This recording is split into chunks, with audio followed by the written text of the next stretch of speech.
Pre-show. Jason, you sound awful and you sound gross. I am sick. I'm sick as a fucking dog. You sound like you have a pituitary problem. Or just a common cold. You sound terrible. Yeah, and it fucked me in many ways. Why? Oh, because you had. Oh, yeah, because it all led to you were not supposed Me being to be on the here, show, and now you're here. Yeah. Oh, yeah. I'm sorry that your unfortunate circumstances led you to being here today. I mean, ultimately, when you add it all up, between the shift I lost on Friday and the tournament that I'm not in, that I didn't, that I paid for, I'm out like $220. The shift that you missed. And then, not going to the tournament today. The Cave Radio Golf Tournament. Because I work for a large company, and a lot of people fake it in order to prove that when I left work on Thursday, I was sick. I had to go to an urgent care because I don't have a family physician because I'm stupid, because I'm a giant baby man. How much did you pay for that? $20. Oh, nice. Where? Wow. Where'd you go? Urgent care over here in Livonia. One on Middlebelt and Plymouth. $20? That's my copay. Oh. Yeah, really good health No, insurance. my copay is? It's different for each service, but what? My copay is like $100. Oh, mine is different depending on what I'm doing. Oh, well, mine is $100 for like the ERs care. are $80. My ER is like $250. Primary care physician is like free. Optical is like $40, I think. Yeah, mine is like to go to the ER is like $250. Welcome to Health Insurance, the Fanarchy episode. Yeah, and when I went for my eye issue, like I said, it was cheaper to go without insurance than to go with insurance. Yeah, exactly. And that more often than not, that's the case. But, thanks, Obama. Yeah, thanks, Obama. I had to go basically have a doctor say you're sick, and then write that down on a piece of paper and say by Sunday you won't be sick enough to not work, because otherwise, the medical in my building is not there when my shift starts on Sunday. They come in on Monday morning, because my Monday starts Sunday night at 10:30 p.m. So I wouldn't be able to get medically cleared to return to work. Excuse me. So I'm sick of having to work on my off days. I just want people to know that. What, you picking up shifts or something? No, I don't. No, I'm not picking up shifts. There's something, I don't know what the hell's going on at work. I just get my route and go where I'm supposed to go. Well, then what do you mean by picking up shifts? Because like I have an on-call day, which sucks. And every other week, that's that service industry life right there. Every other week they have used me for that. That's that. What was that group called in Fight Club? At the end of the movie, Fight Club. You've never seen Fight Club? It's not a good movie, but it's okay. I'm not. Project Mayhem. The Project Mayhem. You and like Justin are members of Project Mayhem. Like, you guys are the anonymous many that are forgotten and keep the world going, kind of thing. Yeah. The street sweepers, the HVAC workers, shit like that. People that like no one knows who you are, but they like without you everything falls apart. No one knows who we are unless we do something wrong. Exactly. Like, unless we do something wrong. Yeah. But yeah, I'm pretty anonymous. Yeah, that's that Project Mayhem life. I pee in the middle of parking lots. I make it a point every week to pee on the steps of Nordstrom's. No, just so you can be like, something black's been on here. No, just because as kind of a fuck you to the store. Oh, well, a boy could dream. I was hoping to fuck you to the store, and to what they stand for. One of the Trump supporters. Is that what you're talking about? No, Nordstrom is just a high end class store who probably look down on people like me. Oh, that's probably fair. They probably do. They walk in, they'd be like, "Who are you here for?" I'm guessing you're gonna get your threesome. No, but I did have a lot of sex yesterday. Elbow. Air elbow. You don't want to get this. I wouldn't wish this on my worst enemy.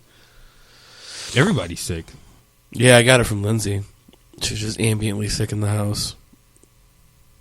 Yeah, I mean, she had it way worse than I did. She missed 2 days of work and stuff. When I got to work on Friday, like, I got out of my car, and like getting up and out of my car was really hard.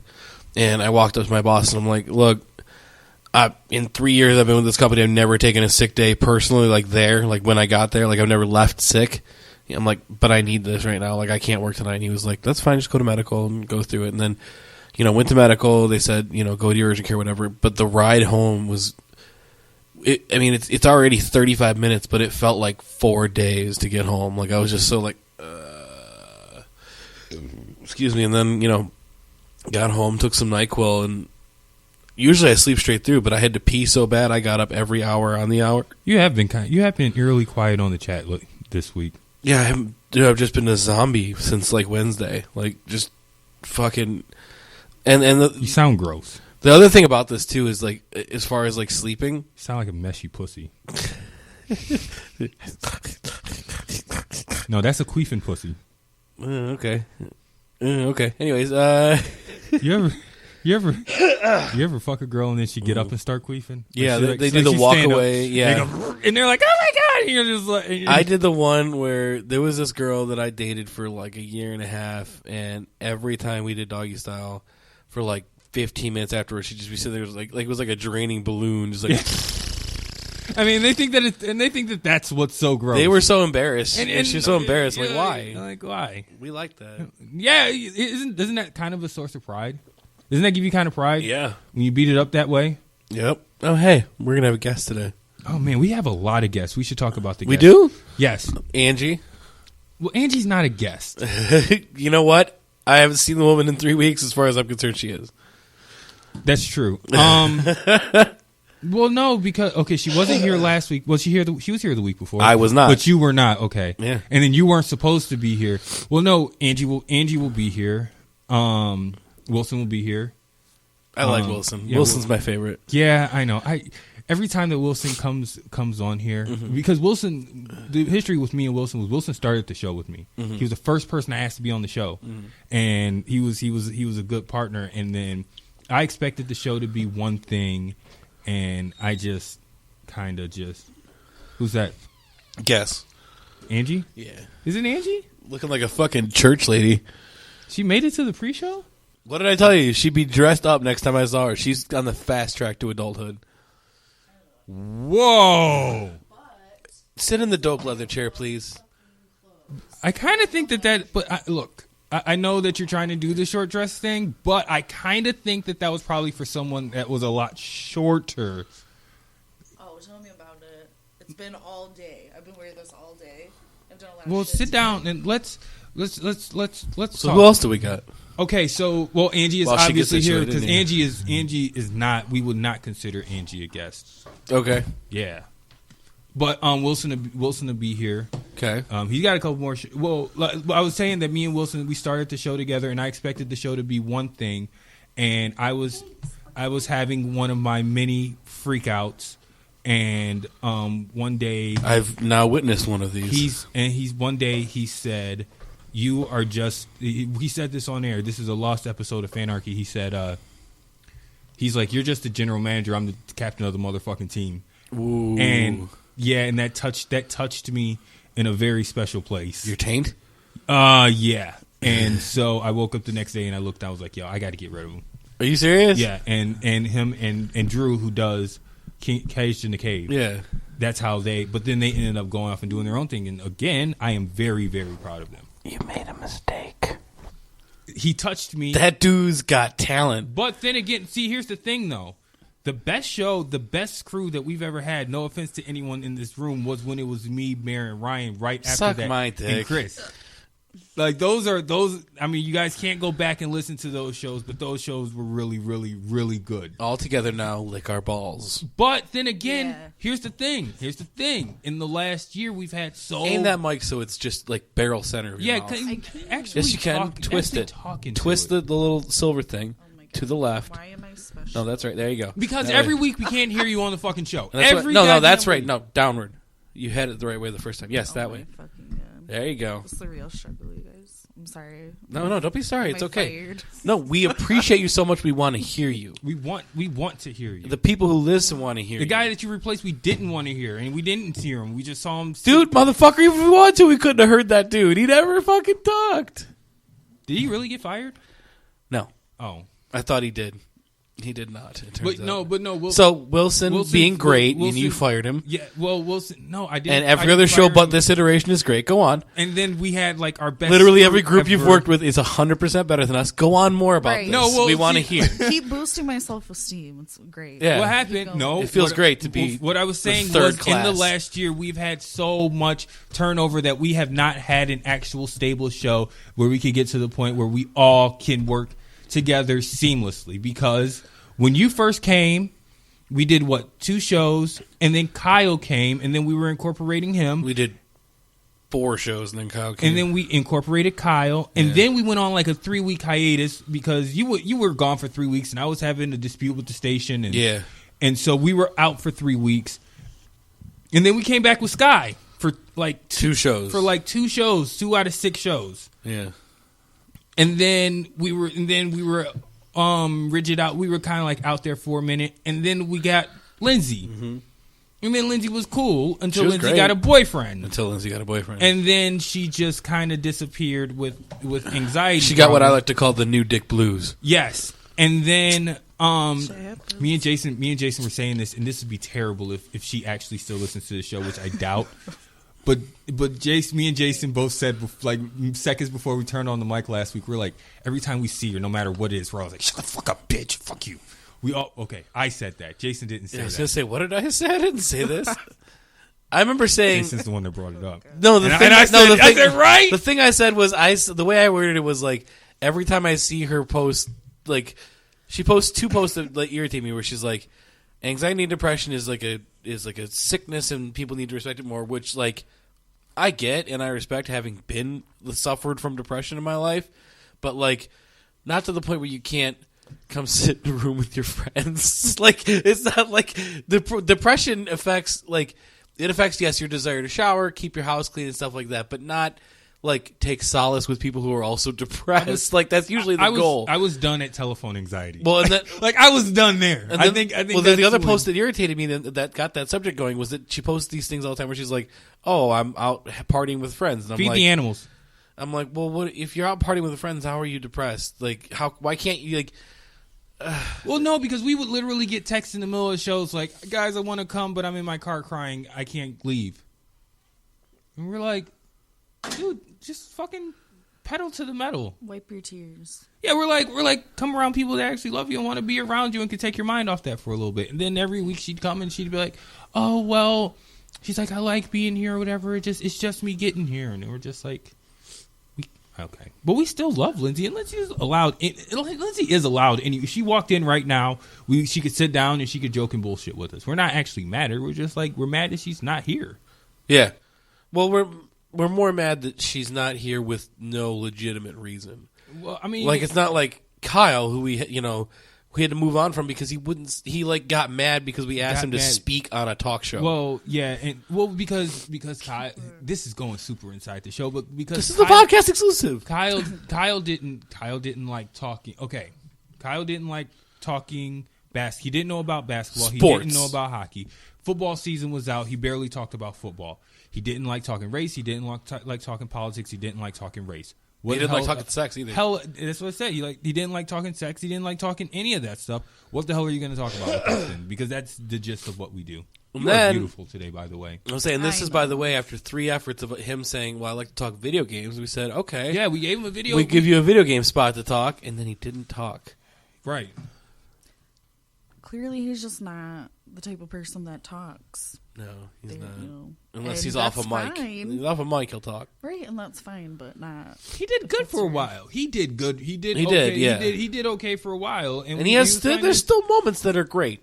Like, looking back at him. He had his moments, and, but he's just like, well, when I just quit. And, like, it was one of those things where he wanted us to fight for him, and we were just like, okay. And then he afterwards did a lot of personal attacks on me. Yeah, and then he went his own little merry way. But so anyway, that happened, right? And then Mare was in and out, and now we have Angie. So maybe now we can possibly be almost as good as that one show you had. It was one crew, and here's the thing: it takes. He's like, it takes many shows. I mean, you know that, man. It takes many shows before, especially the fact that we only do this once a week. It takes many shows before like you hit your stride. It's almost like it's like starting a show over every single time we have to add a new person because you got to. No, that's true. Because you got to, configure to what they are, and because you don't want to put pressure on them to fit in with you. You just kind of like mold yourself around to who they are and figure out where in what we do they kind of fit in. And Angie's been with us like maybe 6 shows now. Yeah, 6 or 7. So she's figuring her way around it. Like she's figuring her way around it, and I'm telling you, give it like another 4 or 5 weeks, she'll be actually able to talk on the mic.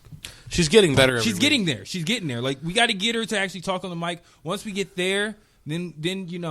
Well, the hard thing is that we're both extremely loud personalities on mic, and people. What do you mean? Yeah, well, not voluminous, but like in terms of bombasticism, and it seems to be the common complaint from ex-hosts in the past is and voiced perfectly by Kyle, which again, even in his way out, actually nailed it. He goes, "You guys are really hard to interject with." I'm like, "So do it. It's get in where you fit in." Yeah, like it really is get in where you fit in. Like get in where you fit in. Because like okay, look, you're not talking, I'm not talking. It's a great show. It's me. But where we were at where we had guests. Because it was supposed to be just me and Angie, and then I'm like, well, how's that? Like, we kind of need someone to play off of. So I called Jenny K from the Offensive Fanarchist. Is she gonna be here today? She's gonna come in and she was gonna hang out. Oh no! And I thought that. Oh no! Are you scared? I just invited Justin. Oh, it's cool. He's like the exact opposite. He's gonna say some stupid shit. So we have. It's about to be the most lit fanarchy ever. Maybe. So because I expected you not to be here, and then I'm not really depending on like Wilson's kind of coming, but he's kind of like easing his way back with us. So he's at the point where you still got to be like, yo, are you coming through? And maybe or maybe not. You gonna fire me again? If I get too good, I feel really look. If I'm just too dope at my talents, I feel really bad about that. But you got to see. At the time, we were at a remote. I was already in a bad mood. I think that we were at some weed thing for Exposed Detroit, and it was just I was just It was, and I'm sorry. I mean, don't get me wrong. You firing him, I'm on the show. I'm okay with it. First but off, I did not fire. I cannot fire anybody from a show because I don't pay any of you to be on the show. I fired Kyle, except for Angie. Yeah. Don't tell him about her secret deal. I've been getting paid like all day today. This dress got me $5 extra from a baby dad. Yeah, I know. What? $5. Worth it. Tell you, the summer months just gets us. Wait a minute. Everybody's horniness is to like 13. Level 13. Did everybody get some on Friday? Raise your hand. Yes, no. Maybe. I can't remember. I What's did today? not. Don't bring that up. It's such a sore subject. No, you had a Friday where you missed? You didn't get laid? She got on the rag at 4 a.m. Oh. Put it in her butt. What the fuck? Well, not if you believe the rumors that there's a baby arm down there. You don't want a horse dick in you. That's how Mr. Hands happens. Dear listener, look up Mr. Hands. It's such a sore subject. So you don't do period sex, is what you're saying? Wait, why not? No. Who the fuck cares? You could take a shower. I fucking care. Who are you, Kevin? Yeah, what the wait, who's Kevin? My boyfriend. I've never understood that. Wait a minute. We have to stop. We have to stop right now. We have to stop. Okay, no. We're gonna save that for about 7 minutes when we throw a song on, because I have a question for Angie.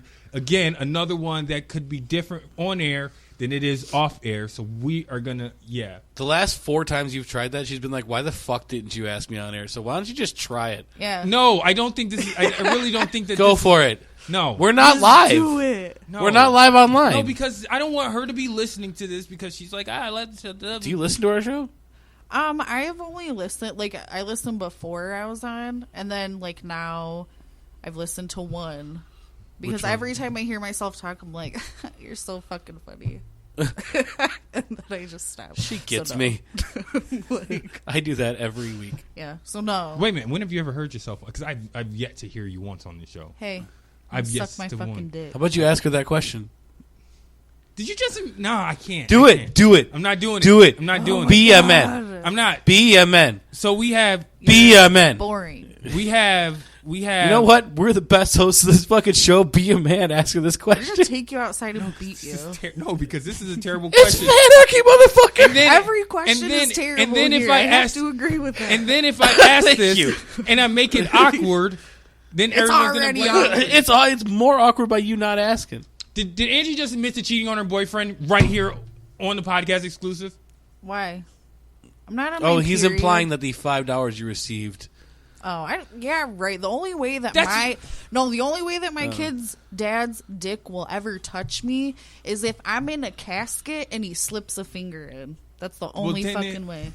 That wouldn't be No, his because dick. he has to pay me gas money to fucking drive my kid to him because he lives in Ann Arbor. Okay, well, no, because isn't that how he just like? No, I wish we could do a week. You poll misinterpreted her wearing the dress. And You heard what thought, you wanted yeah, to hear. What she said was No. wearing the dress made him. Wait a minute. Made him No. go, oh Wait a shit, minute. you look good. Here's some more money, and that's probably what he did. Make it rain. Yeah, that's what he did. You said this dress got me $5 extra from my baby daddy. So what does the dress have to do with her having to drive her kid up to Ann Arbor? May I? Yes. May I? May I? Without knowing But what anything, does the dress have to do with I can it? answer this question. Men are dumb. He saw the dress and he was like, "Here's $5 extra, Right. guaranteed." I know nothing about the situation, but that's probably what it is. Yeah. So I was half right. Yeah, except you're so horny because you missed a Friday. So you're the only one And I went here. to, and I Yeah, went to, right? And I had to work last Dude, night. I just had I broke my house on Friday. I had to work. I had to. Broke your house. It had been 7 months. But he didn't get the threesome that we were 7 talking. months. Yeah, I was How ready to are kill you somebody. Still breathing. What the fuck? Well, he wasted a few months. He wasted a few months. I did. You'd be out pounding the pavement. trying to Well, pound I that was pussy. locked up in something for a few months there. You weren't locked up in anything. boring. Yeah, I was tricked. You were and it wasn't even that you were tricked. It was that all of your friends were trying to very cautiously tell you, "Hey, man," and you're like, "Nope, nope." Unless you have a ring on it, it's never locked. Nothing is ever locked. I know. So I'm just saying. I mean, Next even if you time. do have a ring on it, nothing's locked. Do you know That- that? But you have to understand, in this particular circumstance, what he's saying about all my friends is they were saying, super don't do it. And I was like, you're right. I'm not good enough because I'm like a 3-ish and she's like an 8.5. And I was like, yeah, that's never going to happen. Jason, I think that you were very, very, You're a very. 4. Thank you. 3 3.75 I'll take. I think I actually Income brings me up to about actually, a 5. See, this is what I'm saying. I think Jason. I can make a case for Jason being a hard 7. It's a hard 6 3/4. I can make a case for it because Oh, me. Oh, sorry. I can make a case for it. If I'm a girl, It's a hard 6 1/4. I'm looking at a guy who's single with his own house, With his shit together. with his shit He's got together, like a motorcycle. who's got like a motorcycle, 2 vehicles. 2 vehicles, See? 2 Okay. vehicles, probably a credit rating in the 7 somewhere. No, 560. It's okay. It's okay, but you can still rent. Well, it's okay because I make $65,000 Right, a year. right. Credit. He's not like Jason's a very smart guy. Jason is very, very smart. And I will give it to him. He's very smart. He can carry a conversation beyond, how about some pussy? He can. Well, that conversation never happened. That's the problem. See, and that's his problem is that he's scared to take that. Sometimes he could be a little bit squeamish in taking that next step of like, how about some pussy? That's why that's always like my first question. How about some pussy? Hi, I'm Angie. How about some pussy? That's how I got my job. Oh, Just God. saying. You guys want to do a show? Maybe. Oh my gosh. Thought you'd never ask. I'm Dave, the host of Over Under Fair. Listen in as me and my crew of podcasting misfits talk out all sorts of topics underneath the pop cultural umbrella. Movies, music, TV shows, video games, sports, social media, dining habits. There's nothing we won't cover in our unending quest to label all things as either overrated, underrated, or fairly rated. New episodes post every other week, presented to you by SportsRadioDetroit.com. That's Over Under Fair, the final word in pop culture relevance. Enjoy. This is Fanarchy. I have a producer's boner. Fanarchy. Like we're more like, fuck, fart, poop, race. You know what I mean? Like we're doing loud, terrible jokes. Speak for yourself. Keys. Big Irish balls in your mouth. Jason. How my stomach tastes, bitch. Fanarchy. When Undertaker dies, that funeral is going to be so lit because everyone's going to be expecting for him to come out. Right, he's gonna right? yeah, exactly. Go for the Quit playing, Taker. Quit playing, Taker. He tombstones his own body. Expecting an already dead Paul Bearer to come. No! Tell me where the freaks at. It's a fun. I don't care if you're at my house, ate my house, spreading this in his spread eagle on my bed. That still isn't consent. What if you did all the chores and you've been with this person for 10 years? Well, then you can at least put your dick down the back of his throat. Okay. Or at least guide her hand to touch it. Or like you do the... I just swap it out. I just swap it out. Either you're going to touch it or trip on it. That's not... I was going to say that's not too. But it's an 11.5, not a 15. Once you get the red zone and then you have to watch a regular game, you're like, what the fuck is this? Watch him like... Watch the red zone. You watch the red zone and it's like, and his brain is hanging out of his helmet. We're not going to go there. We're going to go to Lions, Texans. We don't watch commercials here. Let's go to the triple box. Yeah. You're just like, kind of concerned about the guy whose ear is falling out of the helmet. Seriously, think one time Chris Hansen said, or Scott Hansen said, wow, big difference there, too. Way big difference. Scott Hansen said, how about you put the wine and the condoms down? Let's have a talk. And Chris Hansen, let's go to the triple box of rape. You are listening to Fanarchy on CRBRadio.com. Wake up in the morning like, yeah. Welcome. Hey, niggas that feel me, you feel me though. It's the real, my nigga, really though. Niggas in the field, my here we go, go. If you ain't ready for what you in it for, Earl Flynn, whirlwind, we reppin' the moat, bro. In the back, gotta keep it on the low, though. Bringing it if you niggas keep bringing it dope, go. Gotta go, my nigga, we gotta go, go. Gotta go, my nigga, we gotta go, go. Gotta go, nigga, we gotta go, go. Gotta go, nigga, we gotta go, go. Gotta go, nigga, we gotta go, go. Gotta go, yeah. Tell them all settle down. We bringing the real whack, niggas not allowed. So Detroit like on Bill out. So Detroit like 7 miles. So what up, though? Yeah, we trying to get it, then get out. I have never been so embarrassed by our intro than I was just now. Why? I have never been so embarrassed by our intro. Considering the feminist is back. Jenny K is back to hang with us. She was very nice to come back. Jason is here with us. Angie is here with us. Wilson should be here in a minute. Justin should be here in a minute. We have a lot going on. But let me explain this real quick. About to be the most controversial episode of Yeah, Fanarchy that's ever going to happen. This is by the offensive feminist meets the offensive misogynist. So when you listen to our intro, you just mad you got caught by mom. Well, no, because I'm thinking about this, and I'm thinking of how someone who never listens to our show and who's only been in here one time, and the one time that she was in here, she didn't hear the intro because she was out taking pictures. Mm-hmm. So I listened to it, and the very first words are, "I have a producer's boner." Mm-hmm. Right now, remember, she's a feminist. You know what I'm saying? And she's a protester, and she is out there with the pussy hats. So you think that No, I don't boners know. are offensive? I mean, she hates dicks. Wait. No, I don't. I do not have a pussy hat. I have a button hat. Thank you. Oh, okay. There you go. And so then the second one's kind of okay, and then it goes, Keys, big Irish balls in your mouth. Jason, how my stomach tastes, bitch. So now we sound like this super really crazy frat show. You licked my stomach. The very first, and we're playing that promo tonight. So, and then it's like, and then you go to, tell me where the freak's at. And now it says, we're sitting here talking about, okay, this isn't consent. And then Kyle's like, well, what if you've been with her for 10 years? And as a joke, I'm kind of like, yeah, you can stick your dick down the back of her throat. But she wasn't here for that conversation. And that conversation is heavily edited. Yeah. was so way out of context. And then I'm like, oh yeah, I just swap it out. And we're just sitting here laughing at this. Yeah. And then, no one gets the Lindsay joke about, well, it's 11.5, not a 15. Yeah, because it's about your shoe size. It was my shoe size. And she turned that into a dick joke. But she doesn't hear this. And so you guys start talking. Like, they start talking during the last part of the intro. And the second you stop talking and it goes silent, you hear triple box of rape. So I'm like, how is she taking what we're saying right now? Like I asked her to come in here and talk politics and have fun with us, and she thinks she's walking into a bunch of guys who flop their dicks out and talk about boners all day, which is a big part of this show. But it's not what I want representative of the show, as to why I am changing the intro very, very, very disagree. Very soon. Stand by your jokes. That's what I say. I am standing by my jokes, but also we are because it's not like she walked in here and you started sexually assaulting her immediately. Well, this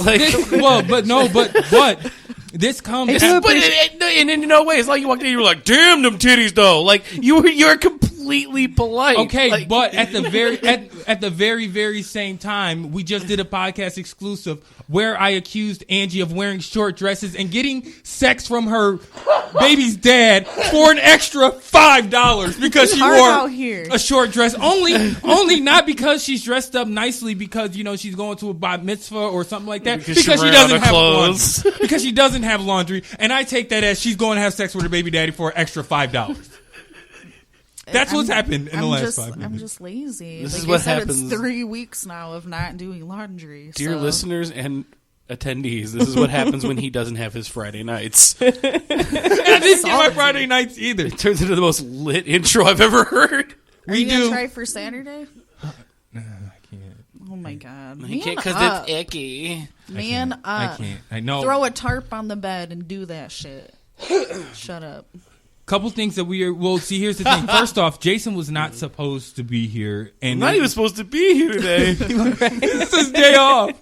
So Jason wasn't supposed to be here. Girlfriend sucked 37 dicks. In a row? 37. My girlfriend sucked 37 dicks. In a row?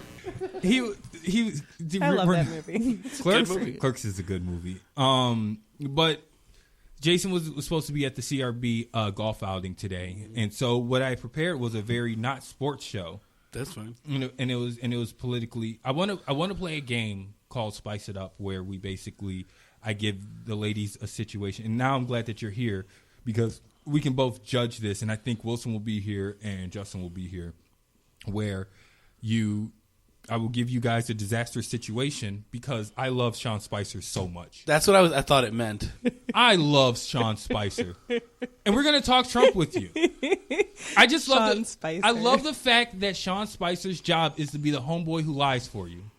I mean, he's something else. He is, but my favorite is people now have these cutouts that they're putting on like popsicle sticks with like half of his face. They're like cutting out and putting it in bushes because he literally hid in a bush after the announcement of Trump firing Comey. Oh no. He was where there were like reporters and they all kind of like converged on him and wanted to put him on tape and have him like give a statement, and he was like, oh shit, and he like ran with like his little team with him like into literally like behind bushes. Yeah.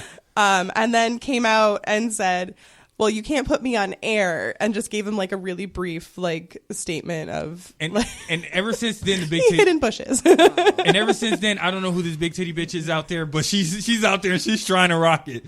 But she's oh man. So I want to give you guys disaster situations, and you have 20 seconds to spin it as hilarious or as wild as you can. What? Who's the big titty bitch? I don't know who this big titty bitch is, but all of a sudden she's.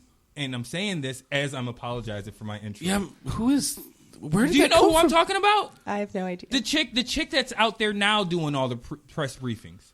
There's a chick out there now. She's this black haired chick, and I don't know what her name is. Oh yes, hang on. I'll give you her name in a second. Can you stall? Her last name is Sanders. Okay, but yeah, she goes. I was like, wait, is she related to Bernie? And I was like, no, she's not related to Bernie. So she goes. So now she's out there and she's trying to do all the spin. But I just find it because I love Sean Spicer because he's basically the friend who has to lie for you cheating all the goddamn time. Like he's always the guy that like it's like you got to call him and be like, "Will you tell her we was at No-No's tonight? Will you tell her?" And he's like, "Yeah, we were at No-No's. This was going on, that was going on, and yeah." And then when she starts asking questions, then you start flubbing and fucking up. Yes, her name is Sarah Huckabee Sanders, and she is the deputy press secretary. Okay. Why does she have all of the political names? I know, right? Sarah Palin, Mike Huckabee, Bernie Sanders. Can you turn on that TV for me, please? No. Okay, right there. Where the no. Just close your eyes and feel it. Yeah, just right two there. Fingers though, not more than two. Okay, nope. You got to go to the front. You have to get her excited before you use more than two. There you go. Okay, now you can use. Okay, you know what? Just one. We'll just use one for right now. That's enough. We'll work up to two later on. Yeah. You got to do some like neck kisses to get to two. Then you do ear kisses, you get to three, and then you got the whole boy. Then you have a good time. I'm sorry, Jenny. I'm sorry for us. You act like any talk of sex makes a feminist go, "Oh no!" Like. I think as a feminist, I'm not offended by sex. If anything, she embraces it more than the average woman. I'm talking about this chick. Yeah, that's Sarah Huckabee Sanders. She's out there taking all the bullets now. Since she looks angry in a lot of those pictures. Yeah, she is the deputy press secretary. That's not a flattering picture. No, she kind of looks like a mix of Monica Lewinsky and Stone Cold Steve But that's Austin. what happens, when people screenshot you when you're talking, and I've had this happen to me, at I've had photographs taken of me when I'm speaking at things. But how about this red one right here? Look terrible. How about this red one where she's smiling? It's not a good look. I mean, it looks like, wait, you're taking my picture? Wait, is she related to Mike Huckabee? Because that's her with Mike Huckabee. Maybe. And they look kind of alike. Are those supposed to be your big tits? He kind of looks like Nixon. He has a little Nixon-ish look. I love the Donald Trump Nixon photo blends. Oh no! Have you guys seen those? No. You guys haven't seen the blends of. I have not seen a picture of Orange Nixon. When they kind of blend Nixon and Trump's face together. And if I can find, I just find it really amazing that we've just passed the 100-day mark. And we're already talking about that there may be a Nixon type scandal going on in the White House. We're gonna get into. I don't think it's 100 days is not a lot of days. He's accomplished a lot. It's not even maybe anymore though. It's definitely he had a Tuesday massacre. I mean, Tuesday night massacre. He has already admitted that he fired Comey because he was investigating this whole Russia Trump thing. Yeah, and I mean. Russia. Okay, I just want to make it clear. Russia did not hack our elections. Russia did not hack our voting machines. That is not something that happened. They hacked the DNC. They hacked DNC emails, and they showed the United States exactly what the DNC was doing, which was unethical and was rigging our elections. So the rigging of the primary elections was the DNC. But Russia also was big time involved in circulating a lot of false news stories too. This is just the. I know, but I think it's important to not absolve them of blame. I want to get to the beer that's made with okay, piss. Sorry, go ahead. I want to get to that. Go ahead. We got too deep into this too quick. I want to talk about the pissy beer. Sorry, go ahead. Budweiser? I don't drink beer. No, it's actually a beer made of human piss. Yeah, it's actually called Pilsner. It's not made of human piss. They use the pee, they collect it, and then they use it to fertilize the crops. Because I had to read the article because I was like, no. But then I was like, you know what? When people are I don't know, in the field, maybe they pee on shit. An animal's gonna pee on it. How is it any different? Well, they already use cow shit. So right, it wasn't that much different. Fuck it. Yeah. So I also want to memorialize Big Black because Big Black, in case people don't know who he is, he was the bodyguard of Rob Dyrdek. What the fuck? That's a lot better. He was the bodyguard of Rob Dyrdek, and he died this week of an apparent heart attack because he was Big Black. He was 400 plus pounds. He was, and he would on Rob and Big eat 5 cheeseburgers at one time and then go do work. As a fat guy, he always made me go, dude, how? Just how? How can you put down? I remember I never really watched the show a lot, but somebody would always point one of those 5 cheeseburger meals out to me. You think you could do that? No fucking way. I'm not that kind of fat guy. Like, my God, that man. So, but he played a really important part in my family, like, and especially in my kid's upbringing. This was like the first time that my kid would have someone that he watched on TV die, and we didn't tell him.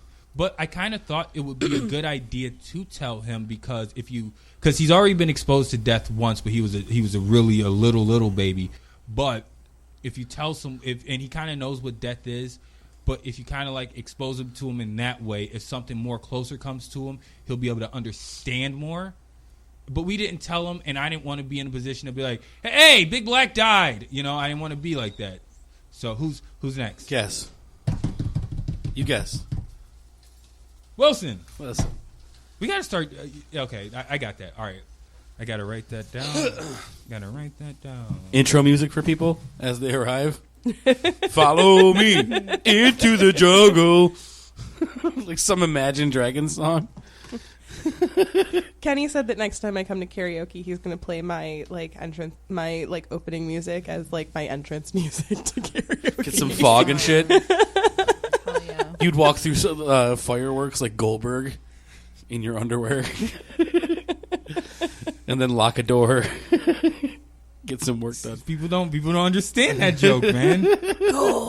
So I do want to talk about episode Big in the summer about that. I also want to talk about the Steve Harvey email because I'm kind of torn about it. Did everybody hear about the Steve Harvey? Not even a little bit. Yeah, You heard about that shit?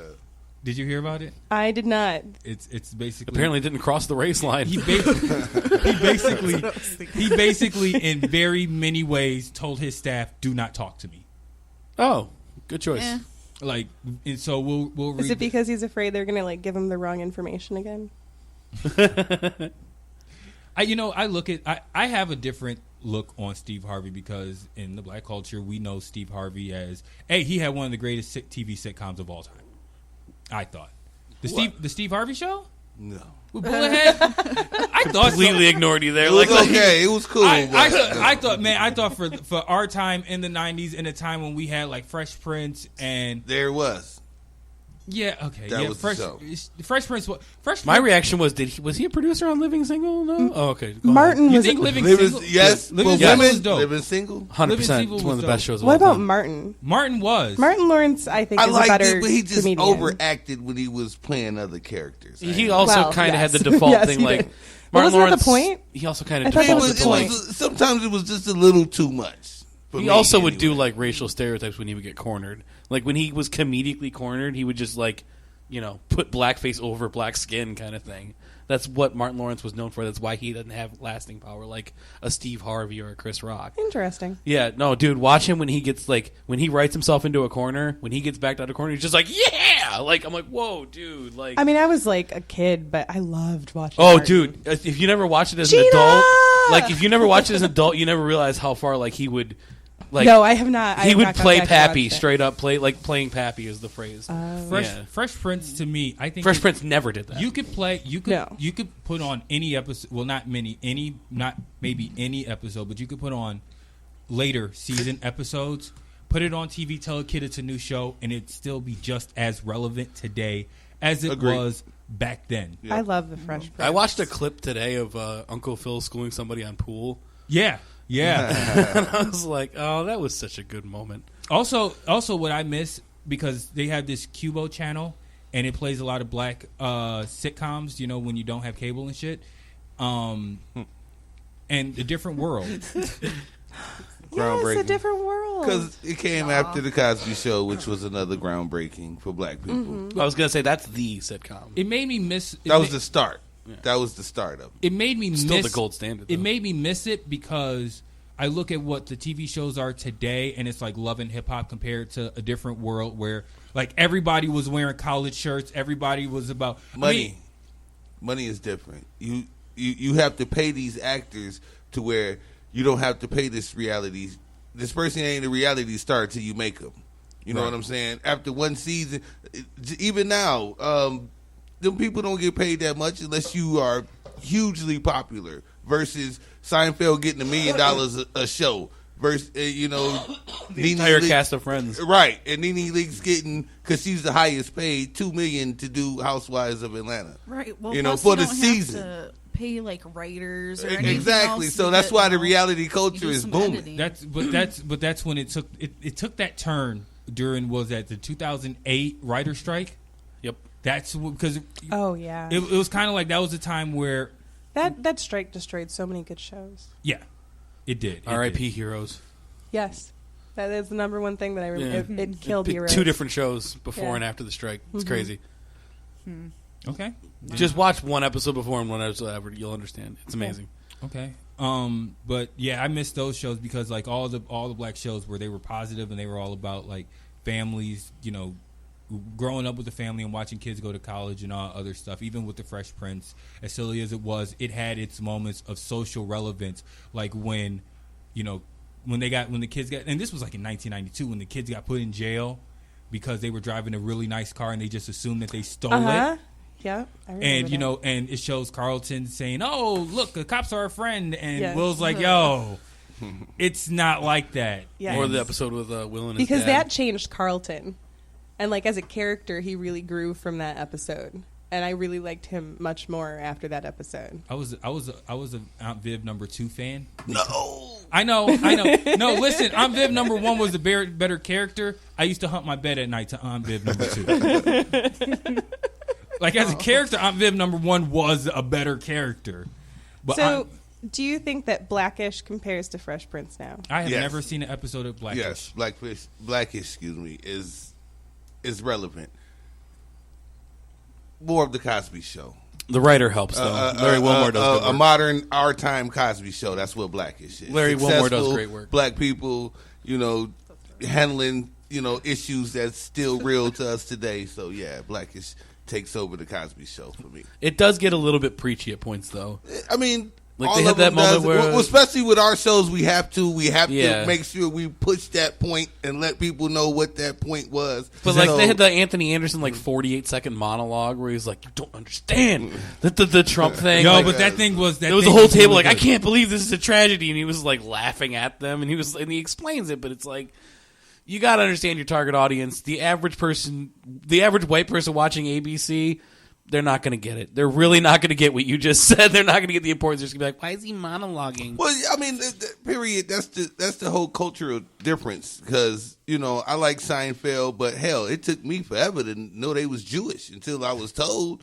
And, then things made sense because I'm not white. I'm not Jewish. Oh, I am a Jew, and I hate Seinfeld. Seinfeld is terrible.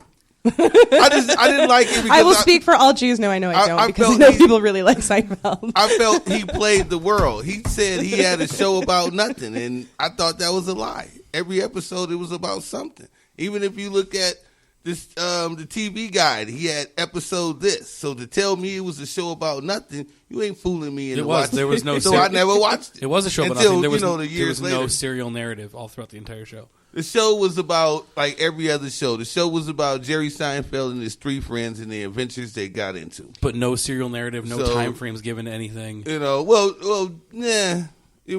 grew. They grew together, so it was a story. Well, they learned nothing. Honestly, I don't think they really grew. No, they learned absolutely nothing. It was like they. Not grew. See what you did. See what you did, Keith. This is what happens. They were smart or whatever. I'm just saying the show moved on. You knew days change, episodes change. So he just didn't fool me. So I was like, you don't have a show about nothing. You have a show about your comedic life and the adventures of your friends. As all shows are.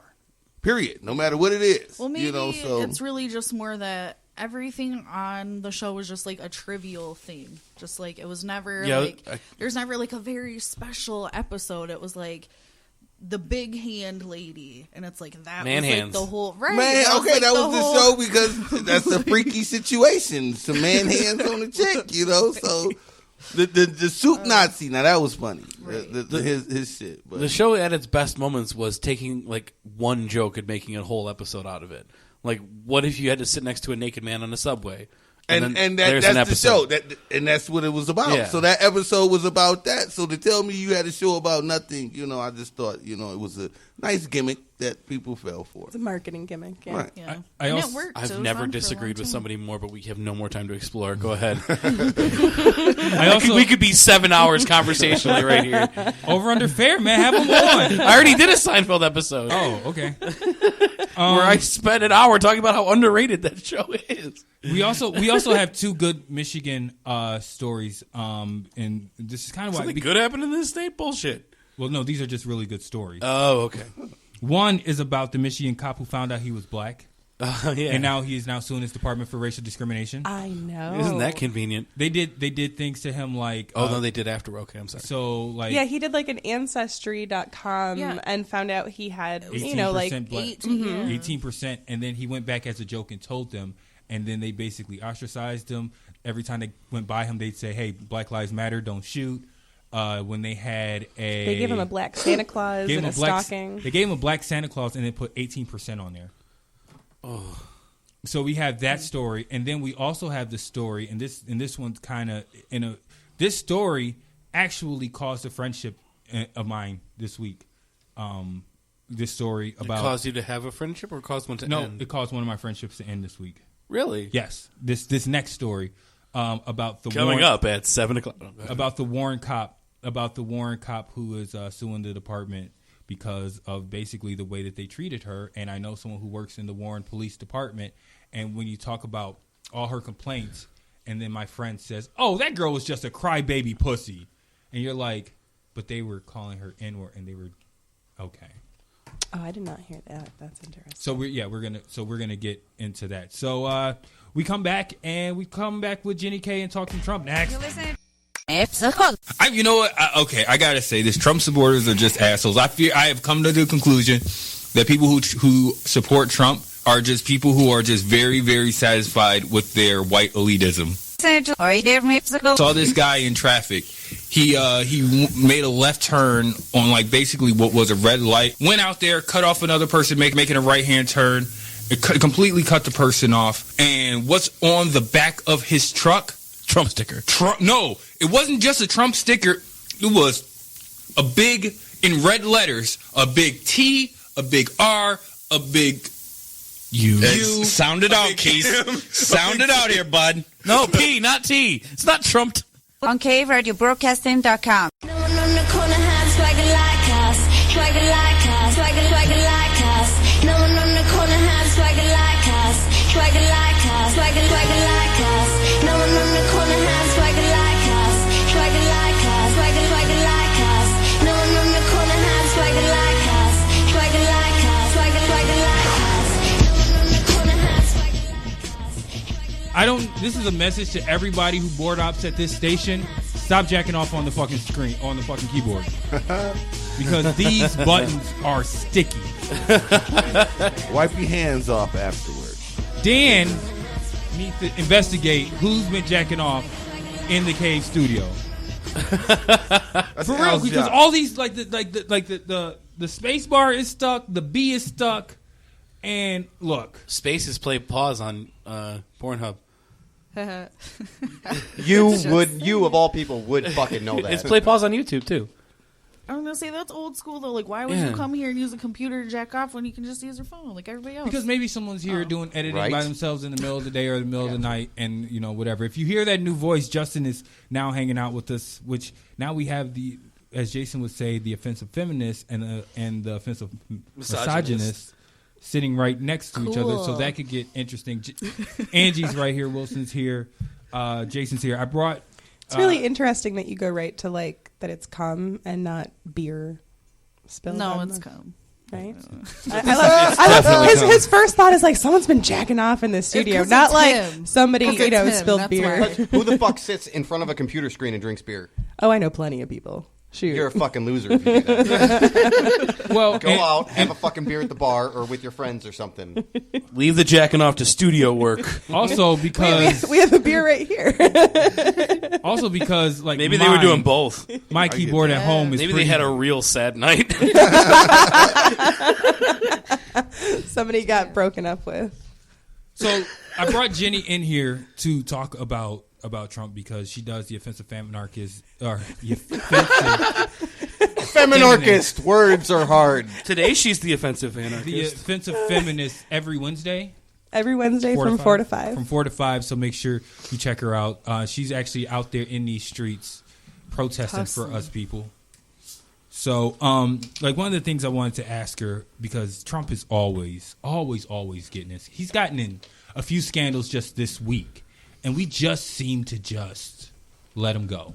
It's like it's almost as if so many scandals happen that we just can't keep up with them. I should say that like every week there's more and more things. And then I was sitting outside and I was walking outside and it stopped me in the middle of my lawn, and I'm like, but they perjured, they almost, what was I about to say? What do we want? Impeached. That was the word I was looking for.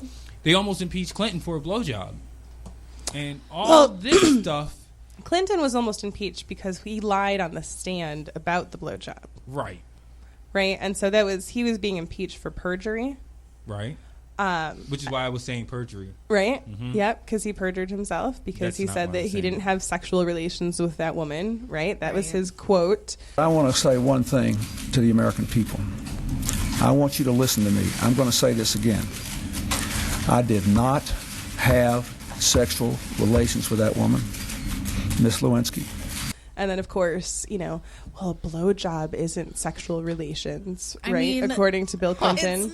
It's right? And so that became then like our entire country started discussing like what a blowjob is, and is it a sexual act? Is it only a partial sexual act? Like, what is it, right?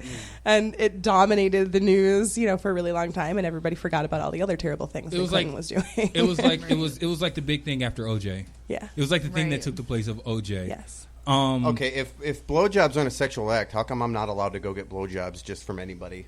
I mean, right? My girlfriend would be pissed. Yeah. I mean, I really wanted him to crack. No. I wanted Clinton to crack at some point and just be like, come on, what grade are we in? If this was 10th grade, that's a sexual act. So the thing with like a Trump impeachment, I mean, there's a couple issues with that. Number one is that if you impeach Trump, you then immediately get Mike Pence. Yeah, which is just as awful. Mike Pence is, I think, worse than Donald Trump, because at least Donald Trump is incompetent in everything that he's trying to do. And, that's at least that's why I think Trump is, the lesser of him and Mike Pence. But the other thing with Trump is that there hasn't, so the issues of Russia and the election or whatever, it's not illegal for him to have business contacts in Russia, right? And so if there's like an issue, with impeaching Trump over Russia, it would be because that he's like working with the foreign government or he's getting funds from a foreign government, because it is illegal for a president to accept foreign funds, so foreign money, to be getting that's why any gifts that go to the president, if they go, when they go on tour and they go visit countries and things like that, they all have to be approved by. Never knew that. Right. I was like, tell me more. It's just to protect, because you don't want the president of the United States to be under influence of, foreign governments. And so that's where it gets kind of shady, because obviously Trump has been a businessman for a very long time. Obviously he's been very hesitant to cut any of his business ties. Right. And so it is possible to impeach him if they can find, these business connections that he's receiving this money and that money is then influencing him. I think they can find it. That's why he was fired the director. I mean, they're obviously looking into it. There's obviously things that are, shady and that they're concerned about and things like that. But then you also have to think that, he's also going to get the same kind of leeway that Hillary Clinton did on her emails, right? Because the things that Hillary did with her emails and the confidential information and using an insecure server and things like that, those are all also technically, she broke federal laws because of that. If she was just a normal federal employee and if she had been employed by the federal government at the time, she certainly would have, not been able to handle classified information anymore. Well, it's my understanding that currently there's a grand jury hearing on people within the Trump campaign, what 28 to 42 people. There's Mike Flynn, and there's there are people within his campaign, that have these foreign colluding ties with the Russians to some extent. And so it's the question really of do those interests and do those business interests go up to Trump? Right. And that's really what the FBI is looking into. And they had just, before Comey was fired, they had asked for more money for this investigation. And personnel, Yes. That's what I was trying to get to earlier when you said they didn't hack our election. You're not wrong, but I would say purporting fake news into a social media stream is, to some extent, under rhetorical terms, the same thing. I mean, yes and no. Assuming, but I assume ignorance and stupidity of the average American citizen. Right, and I would say yes and no because, I mean, there's fake news that comes out from, like, U.S. news sites. Sources, yeah. Right? I mean, like, CNN reports fake news sometimes. Mm-hmm. Fox News reports fake news, right? So, like, I don't necessarily think that that's like a rigging of an election thing. It's just, I mean, there's fake news out there. Mm. And, yes, some of it comes from foreign entities. Right? Like, no, I think that's kind of glossing over, too, because a big chunk of it was, like, I mean, documented to have come from Russia, specifically during that election. Sure. Yeah, and that's not... But again, like that, there were also like specific things that like, you know, were for other entities from other, you know, media entities like in the United States. That's what I'm just saying. It is a problem with media in general with like this fake news and then it comes out to people and things like that. And that's why it's important to read multiple sources and, you know, trust those sources and know when you hear it from like 15 different things, it's still, you have to find out where their sources are, which are oftentimes in those articles. So it's more, yes, it's that personal responsibility of knowing where your news comes from. And I'm not saying that I guarantee you that the Russian government absolutely wanted Donald Trump more than they wanted Hillary Clinton, because if Hillary Clinton was our president, we would already probably be at war with Russia right now. Because at the end of Obama's term, you know, before the election, and then even right after the election, we started putting more troops along the border of Russia and Crimea, and you know, we were definitely starting to like scale up some operations over there, and so that's just kind of like a larger kind of like a war issue, right? Of like, who are we going to war with? Because now it seems like Trump kind of wants to start a war in Korea. North Korea, yeah. You're giving me a political Woody right now. Keep talking. Like, I'm definitely not doubting everything that, like, gets you hard today. My God. This is what Jolene. happens. Man, Jolene. I'm definitely not doubting that Russia would not have preferred Trump as president over Hillary, and that they probably did, you know, have like, you know, fake news because of that, right? I'm just saying, like, do I think that that is the reason why Hillary Clinton lost? No. So shouldn't one of the good solutions to the situation is hold the people accountable that's putting out fake news to confuse the people? Good fucking luck. There's that so many. But no, it's controlled. But we know what's going on. Everything is controlled. Yeah, it does not get on to anything without somebody knowing. You can't do shit on Facebook without Zuckerberg fucking knowing. But between some goddamn body, somebody gonna say something. So everybody knows. So I think they're trying to get Mike Flynn to flip, right? Yeah, I mean, definitely there's pressure on Flynn to, you know, be a like whistleblower, right? When you don't hold one person accountable for their actions, it snowballs. You know, everybody looks at the surface issue and not the root. The surface, you just handling what's happening, and then it goes away for a minute, but the root is still there. It's going to come back. You just so gonna if sit you here don't and talk like you ain't signed up for this. You know, you're just gonna sit here and talk like you ain't. Oh yeah, I signed up forgot. for this. I mean, what? The other aspect of this, a black Trump supporter. No, I'm not a black Trump supporter. Number one, I vote for a winner. I'll put it to you like Charlie this. Sheen. No, he's gonna vote for Charlie Sheen. Like don't this. get AIDS. The Super Bowl. I love what Atlanta did. I rooted for Atlanta, but when it was time to put money out there, my money went on the Patriots. I go for the winner. Period. Yeah. I'm very competitive. That you money, know, it is what that it money is. was scared for a long time. You know, wasn't when it? it comes to that money was scared for a long time. You know, so that's why, you know, I voted simply because, you know, they tell you if you didn't vote, you know, you shouldn't have a comment, which is some bullshit. Because bottom line, if you ain't part of the Electoral College, your vote does not fucking count. But I voted anyway, but I like to vote for a winner. I wanted Hillary. I knew she wasn't going to do it, but I voted for Trump because I knew he was going to win. So I'm not a Trump supporter. I just voted for a winner because I'm competitive. See, that's what we need in our Sean Spicer game. That's the kind of response that we should get. That is. Did you just say what he just said was bullshit? Then no. What I'm saying is, we put him on the spot. He's twisted and spun it, and now we're all like, you know what? That kind of makes kind of sense. No, I mean that's exactly why I voted for him. Period. I don't like him. He's a fucking racist. I'm a nigga. Come on now. I voted because I knew he was going to win. I'm competitive. Fuck it. Go for the winner. Honestly, I think a lot of the appeal for Trump was that he's not a politician. Yes. That's why, and like you said, he's a winner. He may be dumb and ignorant, but he's smart. He used that to his advantage. He's not smart. Make America great. He was smart in that aspect. He surrounded himself with good people who were able to make the right decisions. No, he appealed to mass America, which is mostly racist America, and he went along that path.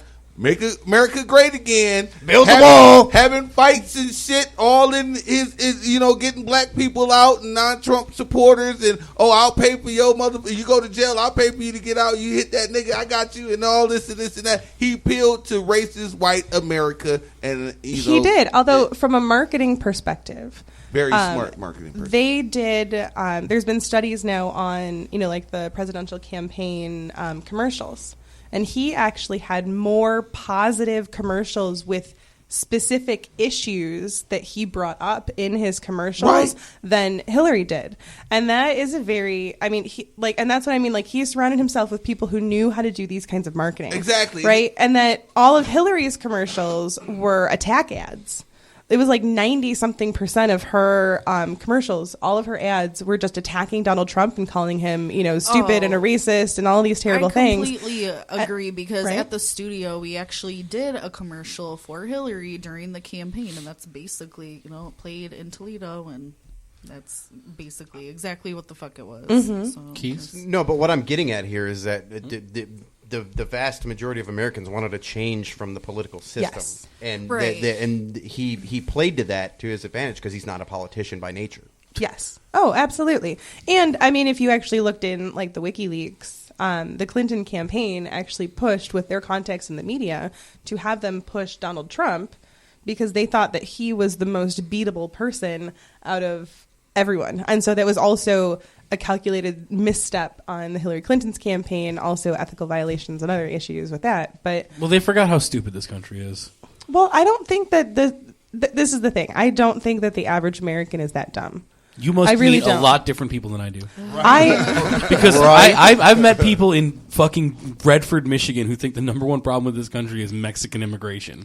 That's fucking stupid. Right. Like, that's just flat out fucking stupid. I mean, I agree, but I agree that that's dumb, right? But I mean, I've canvassed, and so I canvassed for almost 3 years here in Michigan, working for Clean Water Action, and I canvassed in New Jersey, and I canvassed in New York, upstate New York, when I worked there too.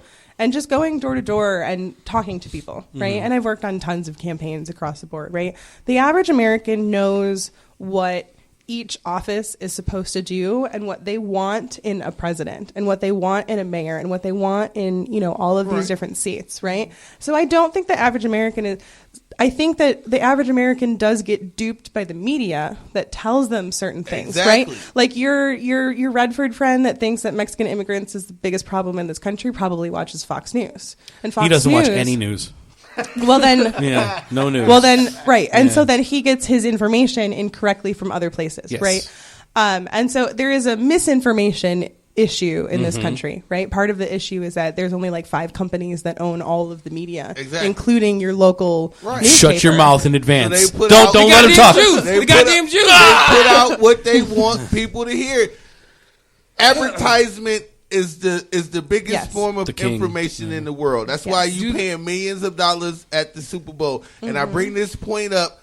Watch that goddamn lumber ad. And Mexicans are fine. Buy some wood. I say when it comes to black people, our shit is thrown out there just so much so you can be like, when you see it on the news, you can be like, God damn, there them niggas go again.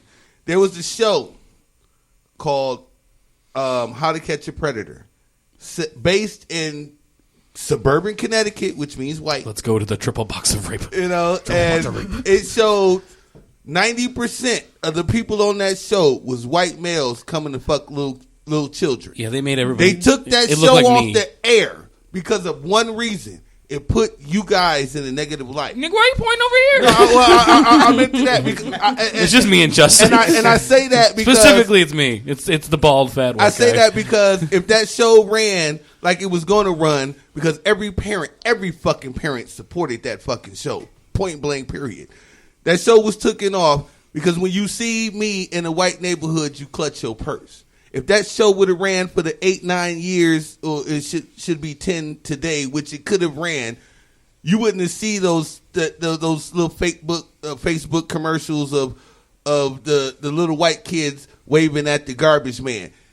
That lady would have clutched her kids like she clutches her purse when she sees me, because she would have felt that you would have been trying to fuck her child, because that's what advertisement does. Man, they raping everybody out here. But that's what that show did. If you watch that show, it was not one nigga on that show. 90% of them people was white males having sex with little kids. Somebody saw that show and said, you know what? We got to take this shit off the air. That's making us look bad, man. Exactly what happened. Exactly what you said. It's making us look bad, and they canceled that show. That man, Chris Hansen, been trying to get that show back for years and can't. Why? Because it puts white people in the bad light. And also because he's too busy doing the Red Zone. Whatever. That's because he have shit else to do. He had the best show in Wrong the Hansen game, again. And boom. Well, you know what? You can show it right. Yeah. But We did that. Well, it's our intro. Advertisement and the news is so huge and so influential. That's why I said we have to get rid of the fake news. We have to hold people accountable, or this will never change. We have to get rid of the partisan news more than anything. Well, it's not even partisan, because that's why you don't hear about climate change on mass media. Oh, because God, I wish we would. They get so much money in advertising dollars from the fossil fuel industry. And so if they started talking about climate change as if it was real, because it is real, instead of doing like what Bill Nye called them out on.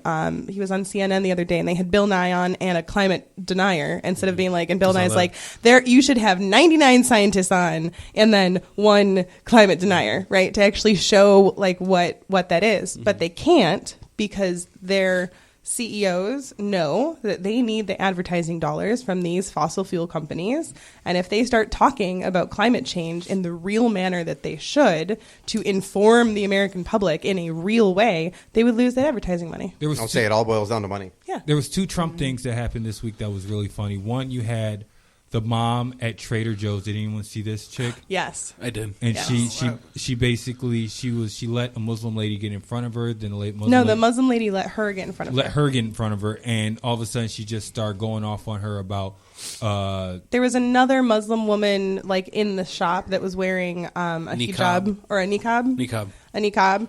And so the woman then noticed that the woman... Don't worry, no one at this table knows the difference. Go on. So the white woman just me and her. went in front, then noticed that the woman who had let her in front of her was Muslim, and then started asking her questions as to like why she wasn't wearing one too, and then started going off on like this rant and this tangent on like Muslims. And I wish they didn't let you in the country. Excuse me? Huh? I was born here. I don't know if you... Oh, you were? Obama's not in office anymore. We don't have a Muslim in there anymore. Yeah, I wish he was. He's gone. He's gone. Yeah. He may be in jail, too, in the future. You look a little crazy. Maybe you need to get some help. Oh, I'm fine. No, you're not. Because you don't just strike up a conversation with people in line talking about stuff like that if you're normal. I'm very normal. Yeah, it looks like it. I can tell. What set you off, Obama? But she was what I like to call Livonia going off. Yeah. Which is like, it doesn't matter. Well, I saw what you it more do. like I own this country. Yeah. But I win. Also, get the fuck out of my country. Also, there's nothing wrong with what I'm doing. There was also the video of the guy who on the beach. That was my favorite. That dude looked like the leader of the extreme. Did you see his mugshot? His mugshot was classic. He looked like the leader of the extreme sports guys in Harold and Kumar. He looks exactly like him, and that dude lost his fucking mind. Yeah. Ahmad! Donald Trump will stop you! Donald Trump will stop you, motherfucker! You're not gonna catch your child. Donald Trump, motherfucker! Donald Trump, catch you, motherfucker! Suck my goddamn dick! Right there! Right fucking there, nigga! My dick! My fucking country is the greatest country in the world! My country is the greatest country in the world! Go ahead. My country is the greatest country in the goddamn world! Ever! Look at that! Donald Trump, motherfucker! Fucking Donald. So that guy was crazy, just screaming, "Trump's gonna get you! Trump's gonna get you!" And you're just like, I've seen that happen before with black people, where a white person will go off and just go on a racist tangent in their face for no reason, and you're just like, wow. Real quick, because we're gonna go on break real quick. I want to say, because that's something we can all talk about, and we got to get you got to inject some sports into this. So, is Colin Kaepernick being blackballed? No, he's asking for way too much. Well, I say this because there's new news this week about, now they're saying he cares too much about social issues to want to play football.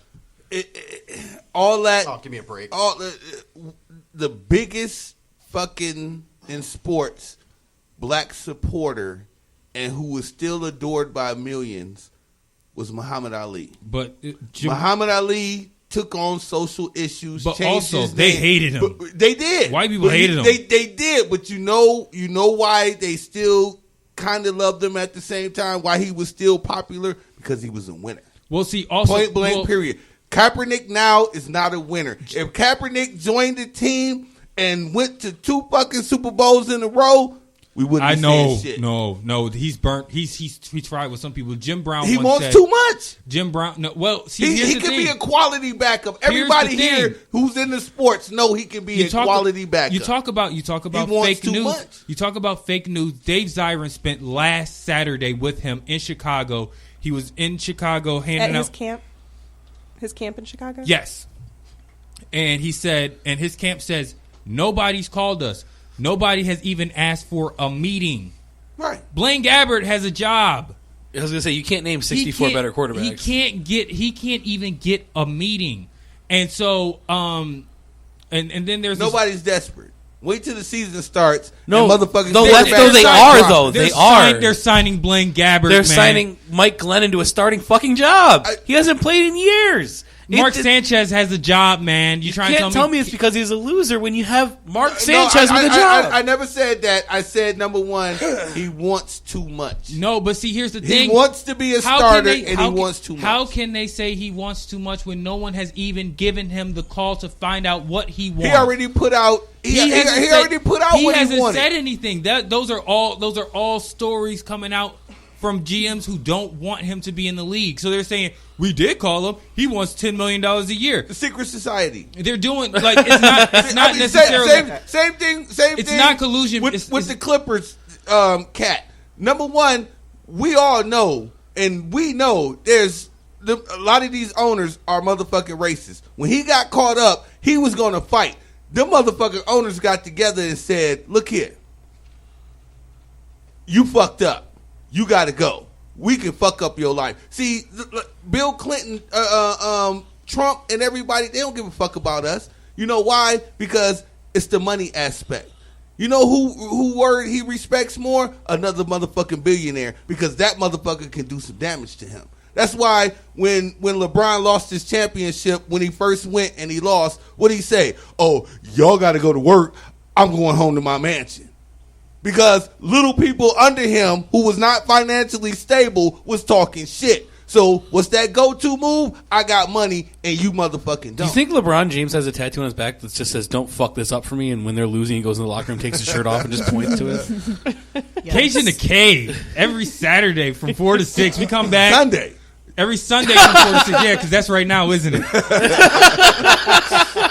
We come back. We may talk about Diddy having his chef prepare meals for him naked. Oh my goodness. I had ribs and au gratin potatoes and broccoli. I saw Kesha last night. Can I lick your stomach? You're listening to Oider Musical on KRadioBroadcasting.com. Drama beat. Stop cheating, girl.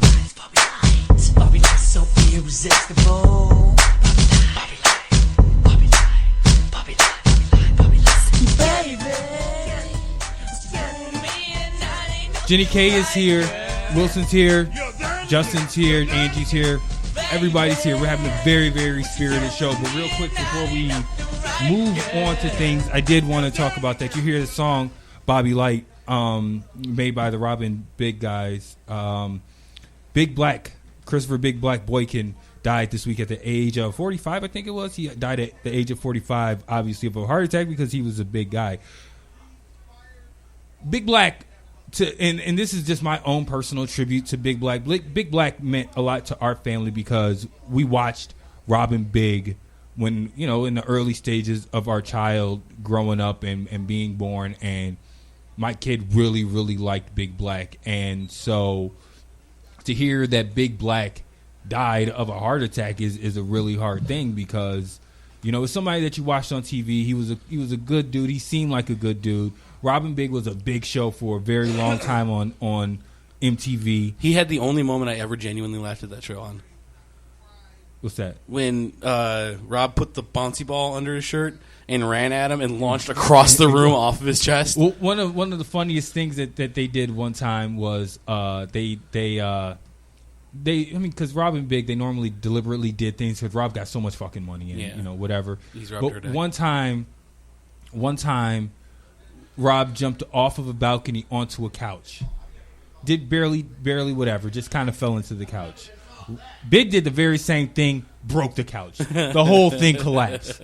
They also had an episode where he was talking about he was a stripper before he was broke. That's probably a lie for the show, but kind of like our characters here. So they went and they got strip lessons. They got lessons for stripping, and they had Big out there. And my kid used to always pick up a broom, and he would like mock the lessons or whatever. And it just he meant something different to my family because my kid grew up watching Robin Big and loved Robin Big, and I don't know many people who did not like Robin Big or who did not see Big Black and was like, yo, that's a cool dude. That's a dude you want. Like, that's the guy you would want to be your bodyguard.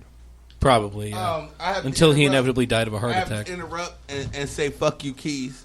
Okay. I've been working with you for... We have shouts, thank yous, fuck yous at the end of the show. I've been working with you for a long motherfucking time. Okay, we are... And I noticed something. What? I noticed something. What? Back in the day, you would say 3 minutes on this commercial. Now, you just come in this bitch and start the fucking show. That's rude. I've just adjusted. That's rude. Well, sorry. Yeah. Sorry. Yeah. I'll say fuck you for fucking up my Big Black tribute. Okay. Sorry, Big Black. Go ahead. So rest in peace to Big Black, man. I do work. Scooby do work. He was a big character. The show was ridiculous. So you know what? My little cousin, rest in peace, Callie. She was like, "Oh, you don't watch the Big Black show, Robin Big?" And I'm like, "No, what's that?" "Oh, it's this white guy, and he got this black bodyguard, and the black bodyguard be doing this." I'm like, "What? This white motherfucker telling this? Hell no, I don't want to watch that shit." And then I watched it, and I loved the motherfucking show. You could just tell that they were genuine best friends. Yes, I love. You could just tell. You could tell that Rob loved that dude, and then Hollywood, of course. Anybody that gets a reality show, it breaks up whatever relationship that is. You see every couple that gets a reality show, they end up breaking up. Any friends that end up getting reality shows, it just breaks them up because you gotta. People can't separate it. Like, that's the same thing. Like, I watched this documentary on, like, the first season of, like, or not even, it wasn't The Real World. It was, like, one of the first reality shows, and you, like, see how people are, like, doing it. It's, like, fucking with my mind, and, like, I see myself, like, playing to the audience and all this shit, and now it's, like, everybody fucking has a reality show, and you wonder why people got, like, ego problems. I've actually got to take a Big Black, but there's too many people here. So we're just. What means you could successfully, and you'd be fine. We're gonna talk about Diddy being sued by his chef. So this is according to TMZ. He made his personal chef whip him up meals right after he had sex and wasn't shy about showing off his manhood when he entered the room, according to a lawsuit. Cindy Rueda says she regularly was summoned to serve Diddy and his guests when they engaged in or immediately following sexual acts. She also says that on at least one such occasion, Diddy was still naked when she entered the room and asked if she liked what she saw. The suit makes it seem like Diddy was recreating Kali Yuga. Caligula. Sorry, thank you. I'm glad that you said that. In his L.A. mansion. She says another time one of his buddies approached her in the kitchen while he was nude and asked her to check out his junk. I just imagine Malcolm McDowell in Diddy's apartment. Rita says Hello, waitress. She complained about sexual harassment to one of Diddy's assistants, and as a result was set up by another staffer to make it look like she'd stolen one of his watches. According to the suit, she was fired with a string attached. If she signed an exit agreement waiving all rights to sue Diddy, she wouldn't be prosecuted. She says she refused to sign and was terminated a year ago. She's suing for wrongful termination, sexual harassment, violation of the whistleblower protection. Diddy's rep tells TMZ this is a frivolous lawsuit caused by a disgruntled ex-employee who was fired for cause.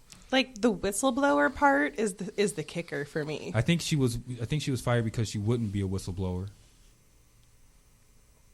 I think you misread the story. I was like, I mean, right? No, I lied. He missed Friday. I usually not so horny. Oh God, man, Friday. It's God so damn. bad. I think you just got Rebecca Black songs in your head right now. She has to know, like, this lady has to know if you're, like, working for Diddy, like, what the fuck do you think is going to happen? Like, what do you think you're getting yourself into? You kind of got to be able to, like, roll with shit. As we was discussing outside, I think maybe a lot of maids and butlers have to sign disclosures because you're there. You see so much. much. You see the shit. You see the funk. You hear the arguments. You help bury the hookers. Exactly. Right. You know, so strippers. Entertainers. They do know a lot of shit. So I am surprised that he didn't have a disclaimer in from jump. Yeah, you know, because a lot of parties, a lot of those celebrity parties, you have to sign a disclaimer to come to their party. So to say that you don't want to speak on it and everything like that, because all type of shit goes on. And like I said, it was inappropriate for him to, do you like what you see? And the homeboy comes down. But as I was saying, you know, if we were all rich, you know, like him, and we got through fucking and we hungry, we're not going to get up and cook shit. We going to call that motherfucking maid or butler and tell them to whip up whatever the fuck we want, and that's what it's going to be. We all will do that. All of us. I would do it. Right. I disagree. Well, I do think another element of this that I'd want ramen. none of us can even grasp the concept of what extremely wealthy life is like. Like, in terms of, you got to realize at that level, you can pay people to never say no to you.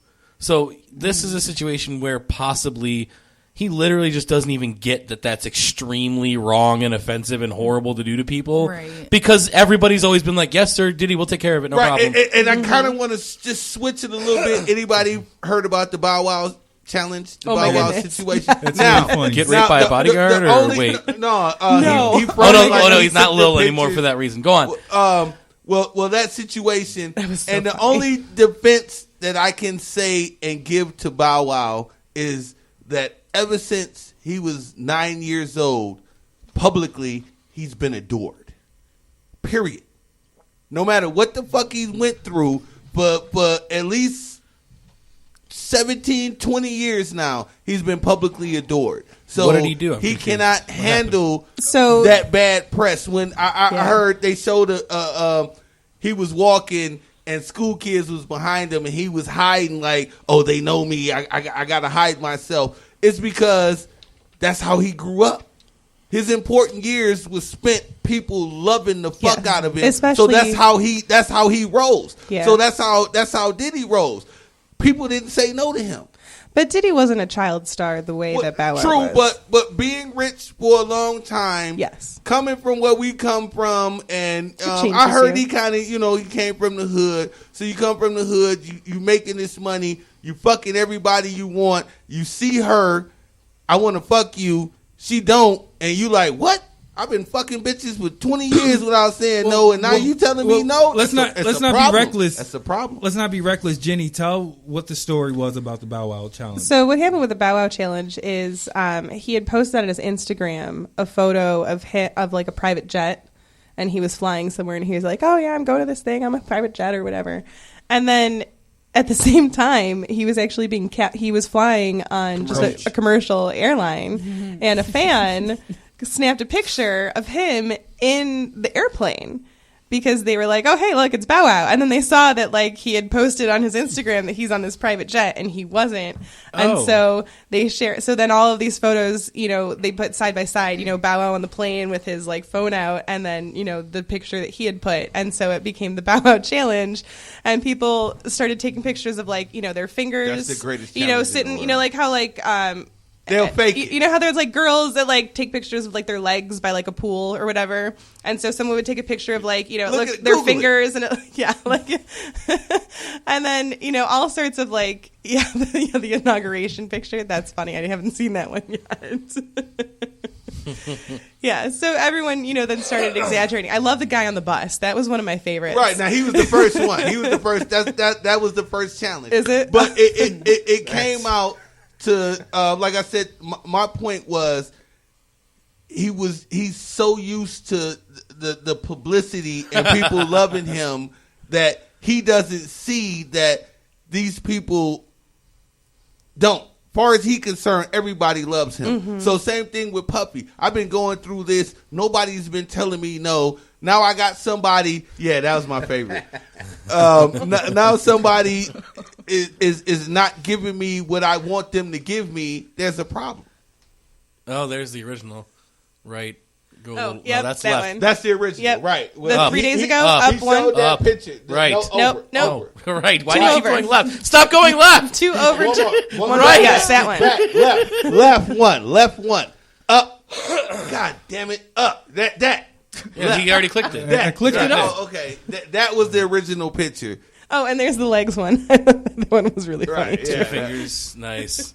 So yeah, that was the Bow Wow challenge. But yeah, I think Oh, he all got those dragged on all Twitter. those Mr. Crane. We worked at Crane Communications. Yeah. We knew KC Crane. We seen KC Crane seemed like a nice motherfucking guy. We quit that job or whatever. We've been here. What happened? KC Crane smacked up his motherfucking wife. But that story got motherfucking crashed and put to the ground. Why? Because of that motherfucking wealth. That wealth crushed that motherfucking story. So check this out.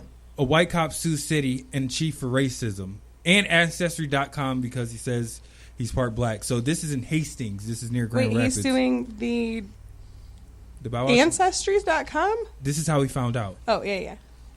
So a Hastings police sergeant says he's been subjected to racial taunts within the department after he took a genetic test through Ancestry.com that showed he was 18% black. Now, before I say his name, when I say his name, you guys are going to be like, how did you not know? Okay, hold on. Because I love his name. I didn't see. Now check out his name, though. Sergeant Cleon Brown. Was he white? Yeah. I never saw the picture of him. So he's white. Yeah, he's super white. All right, so that's why. It's all about the motherfucking outside. As far as I'm concerned, Okay, she was listen. a white person. She wasn't a Jewish. Okay, She's a white motherfucking but girl. here's my thing. Me, you, and Roger, we both know what's in the name. If you put on an application Cleon Brown, what is the odds that you're getting called back for the job? True that. So I Sergeant, can't relate to that at all. Yeah, Mr. Pinkham. It basically says you're white. It literally says Pinkham. I am white. I've never filled out an application I haven't gotten the job for. Sergeant Cleon Brown. This country's horrible. Sergeant Cleon Brown said that the police chief called him Kunta. Oh, God. Oh, and the mayor said something to him, too. Of course he did.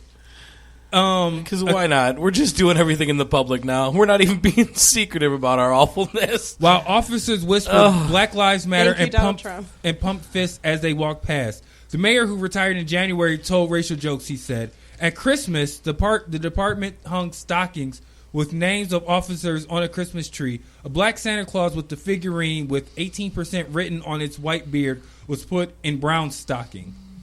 Brown filed a federal lawsuit alleging state and federal civil rights violations and violations of the state's Whistleblowers Protection Act. Wow, we have learned a lot about the Whistleblowers Protection Act in the last 10 minutes. The Whistleblowers Protection Act. There's a whole movie on it called Silenced. You should watch it.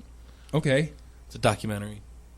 It's a very important act. The city contends that Don't worry, though. No one cares about it. The city contends that the police chief ordered racial comments to cease and said Brown started the joking and the banter. Sergeant Brown, in a very joking and jovial manner, informed several of his fellow officers that he had recently taken a DNA test through Ancestry.com, and the results showed that he was 18% African American. The city said the website didn't include African American as a possible test result. Ancestry.com's website also states that the tests do not definitively reveal where a person's ancestors actually originated, only that they share characteristics. Literally none of that is relevant. Okay. They're distracting. It's all distracting from the point that these cops were still horrible. They said that it was... Right, but false advertisement, because they didn't sit there and say, when I've heard of it, they didn't sit there and say, hey, these might be your peoples. That advertisement was, you go on to us and we tell you where you came from. False advertisement, they should be punished. Period. It's still not the point. The point is that these cops were horrible to him. Well, granted, just because they thought he was black. Right, Yeah. and because he thought he was black, because the show advertisement says, I can find your people, and on his list, it said that you were black. Hey, so, listen, welcome to being... This is like I tell my kid's mom all the time. Our kid may be mixed, he'll always be considered black. Yes. The city said that it's uncertain that Brown is part of a protected civil rights... under part of a protected class under civil rights laws, even assuming that the Ancestry.com test results are valid. Now, this is remember, you know how we always talk about stories that get worse as they go along? This is where it gets a little bit worse. Brown served 7 years in the U.S. Army and was 30% combat disabled. So he was hired by Hastings in 1998. He was a decorated police sergeant and earned 2 life-saving awards, the lawsuit said. God. Yeah. He's got 8 Purple Hearts, a Congressional Medal of Honor. He said that people called him Kunta in front of other officers. He said that he responded, I cannot believe you just called me. That others laughed. Others started whispering Black Lives Matter. The former mayor, Frank Campbell, told him, oh, you'll be all right. The lawsuit said 8 days later, Campbell saw Brown and other police officers leaving the station. Mayor Campbell saw him smile and said, hey, I got a joke for you guys, and then proceeded to tell a racist joke using the word Negroid at least 2 or 3 times. So, yeah, I mean, this story goes on. And so here's the thing. So I don't doubt that he probably got this, stuff, and he was like, oh, hey, I bet those guys at the police station would think this is kind of funny. Right. And, brought it up to them, was like, hey, check this out. I don't know why he thought that.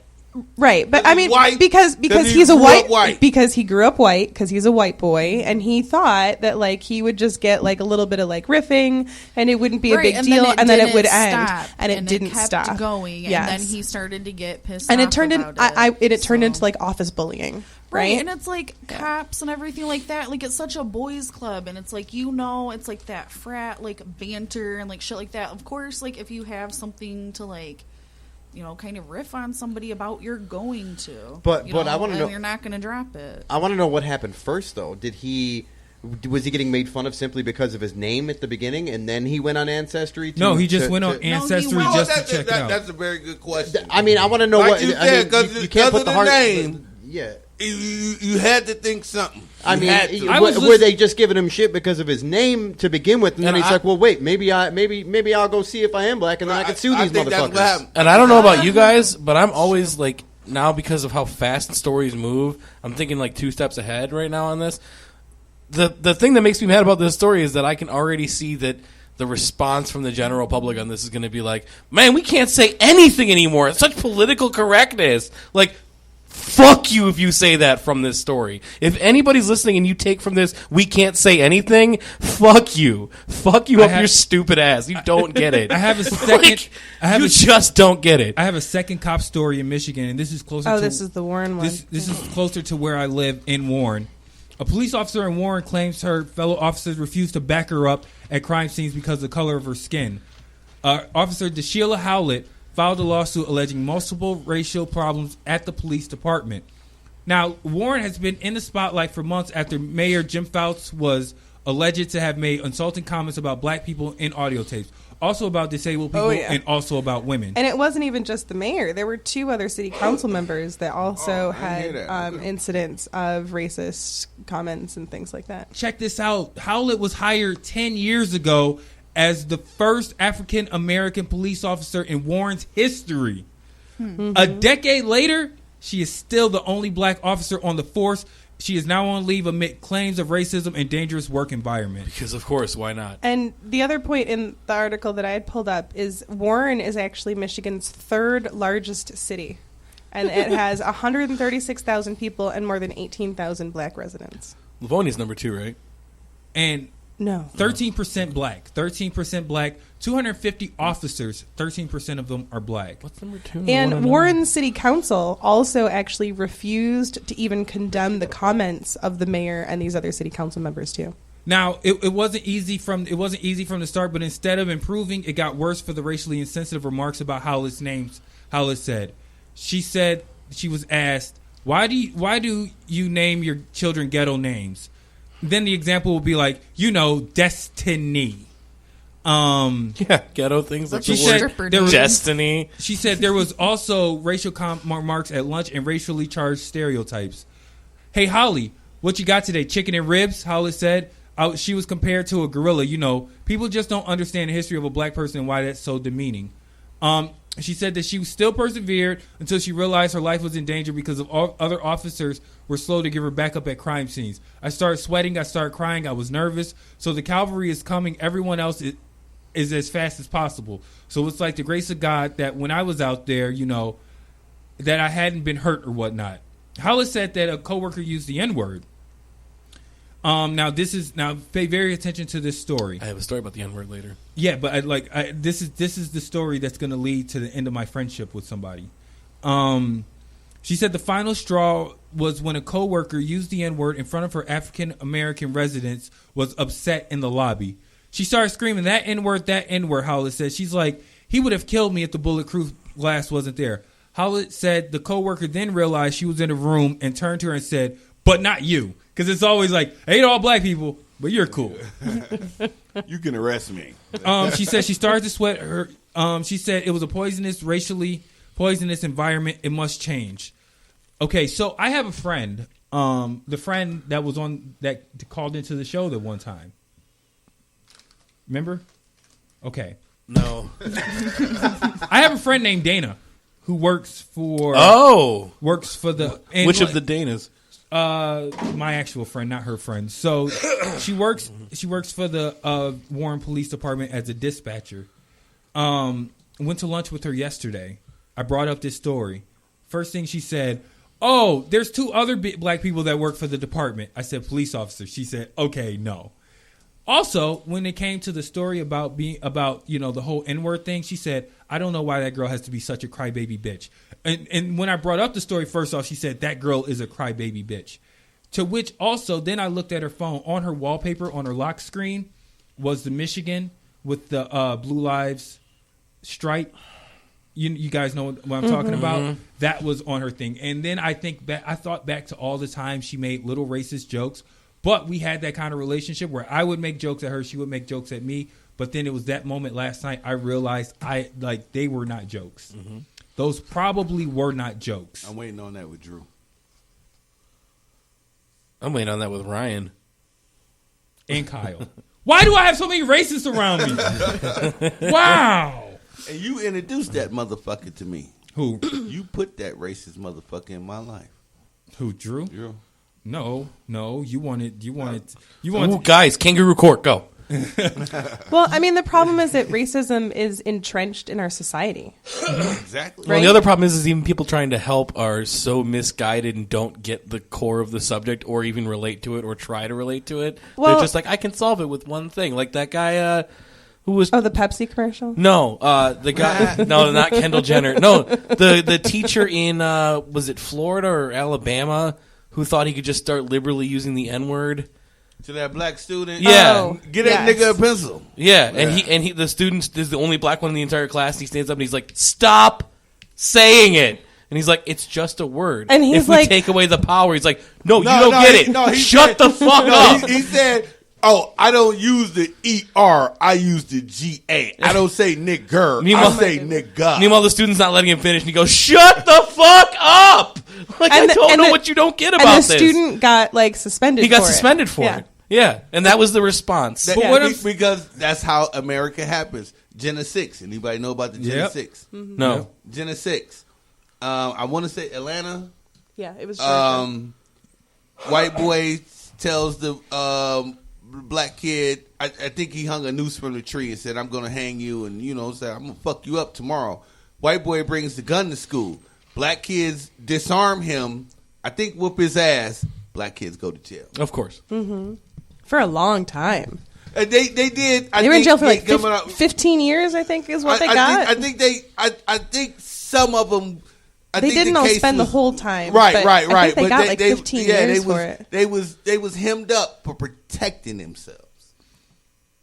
And then that's you how have racist America is. Well, and then you have the issue, and this is a historical issue too, where anytime there's an issue of a black person who's killed, and the police don't know like exactly what killed them, the first response is it's a suicide. Like the very first black Muslim judge in New York was murdered. Washed up on shore. She washed up on shore. It's two of them. There was one in Chicago, right, and then there was but the woman specifically in New York, she was washed up on shore. Who holds cops responsible? She for absolutely, yep. And she was like the first Muslim judge. She was recently married, like she was remarried. She was in like this great place in her life. And the first, I had to search because when I shared that on my page for my show, I had to find an article that did not call it a suicide. Every single article out there said that it's a suicide, and I'm like, why would a prominent judge who's the first like Muslim black woman judge who does, why would she kill herself? But like, why is that the first thought is that she killed herself? And it's like the, I forget where it was, but there was a hanging last year of a young black boy who was found hanging in a tree in a public park. I think it was in Georgia. And they automatically said that it was a suicide. Yeah. But there was no way that, there was no other like anything that actually would have that he could have like. How did he kill himself? How was that a suicide? The greatest trick America played on the world is to say that us niggas are the most dangerous people on the planet. I'm over here thinking I've never thought I would hear the sentence. There was a hanging last year in 2016 of a little black boy in Georgia. But that's the greatest trick America has played on the entire world. Still. That we are the most dangerous people when black people white people in motherfucking history books have stolen countries, wiped out mass populations of people, but we are the motherfucking problem. Wilson, do you want to talk anything about the NBA playoffs? We can. Your show. I'm with whatever, man. No, do you have any pussy? Well, no, I got to inject sports into if that's the case, I got to inject some sports into it. If that's the case, I know, but you were looking around all paranoid. You're like, no. Harden took a payoff. 11 shots. That motherfucker averages 20 plus. 11 in an elimination game at home. He got paid off. You got anything on NHL playoffs? I wish Washington would have won. I told you they were going to choke like dogs. I've lost Penguins. I have lost nearly all. Fuck the Penguins. I've Fuck lost you. nearly Penguins. all interest in the NHL postseason now because now there's the possibility of Ottawa Anaheim, and I will not watch the Ottawa Anaheim final. What do you have against Ottawa? They're boring. They're garbage. What do I have against Anaheim? They're boring. What do I have against Ottawa versus Anaheim? It's boring. I don't have a problem with Anaheim. I do hope Nashville does because Nashville, after the season that they had, I think they're in a good spot. It would be like San Antonio versus the New York Knicks. Like, just boring. That happened in 99. No. Now. Okay. Like, imagine if the Knicks somehow Cinderella'd their ways all the way to the final. San Antonio did. It'd just be good fundamental basketball. Really boring. You haven't been watching the Knicks if you think that's fundamental basketball. Jenny, anything on the I do know they're boring, though. Anything on the NCAA tournament? Because I saw you were following that hard. I was really sad that Gonzaga lost. Aww. Wait, I've been following because she probably doesn't have any sports to go to, so we went to the tourney is my thing. I went to Michigan State like my first round at college, and I got really into like the tourney because at that time we had like the Flintstones, and MSU was doing really well. Well, then of course you're a fierce gambling addict. Right? I'll ask her off air because like she's references a lot of things. I think we're kind of the same age. Oh, I'm 35. Oh, I graduated from high school in 99. Listen, Junior, she knows more than you do. She's made me feel intellectually inferior this show. Every show I've seen her on. Every show she does it. She does it to me. Yeah. It's like you go into the bedroom like I am gonna fuck you like no other, and then by the end you're just like, oh my god, what was it? It just cuts to you holding a blanket to your chin. Yeah, you're just like just looking off to the side. I'm like, we're gonna get Jenny in here. We're gonna talk some good stuff, and I'm gonna compete with her. Cut to her pulling her panties up, walk out of the room, and she just like she has intellectually spanked me this show, which is why I haven't said much. And you just got pegged. Yeah. Oh yeah, she gave me the good old Lucille. She gave you the big cherry Coke can. Yeah, she did. And we're gonna come back, and she's gonna come all over my butt next. To Lucas Spin Radio on KRadioBroadcasting.com. I show my nuts right now. Let me see your nuts. Yeah. You got baby nuts, Dada. You want to do that? You got baby nuts. I bet you my nuts bigger than yours. I hear you. Come on. I hear you. You're listening to Oír Musical. See you in the rain when I knock you out. Straight up. See, that's it. Dog, you never knocked out nobody. Who did you knock out? No nuts, please. I'm going to tell you like this right here. On KRadioBroadcasting.com. No nuts, please. No more B, man. Drop that shit. You know what time it is. Yeah, I know what time it is. Grab one by the hand, you know what I'm saying? And throw up that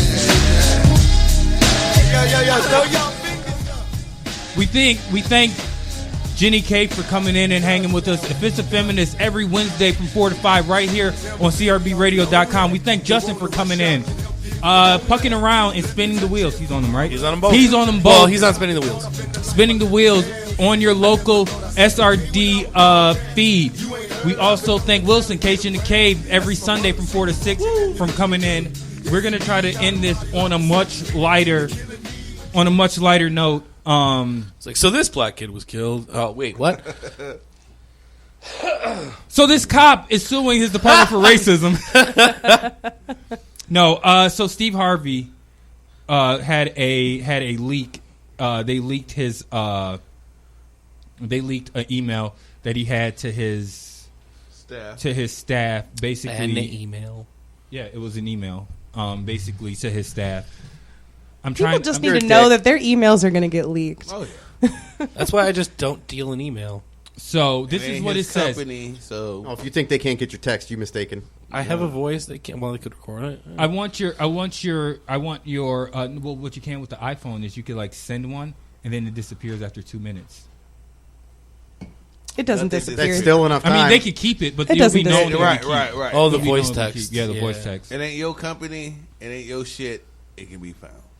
So this is what the email said, and I want to know what everyone's reaction is to this. Good morning, people. Did everyone read this email, or do we know what this email says? I don't know what we're talking about. No context whatsoever. Good morning, everyone. Welcome back. I'd like you all to review and adhere to the following notes and rules for Season 5 of my talk show.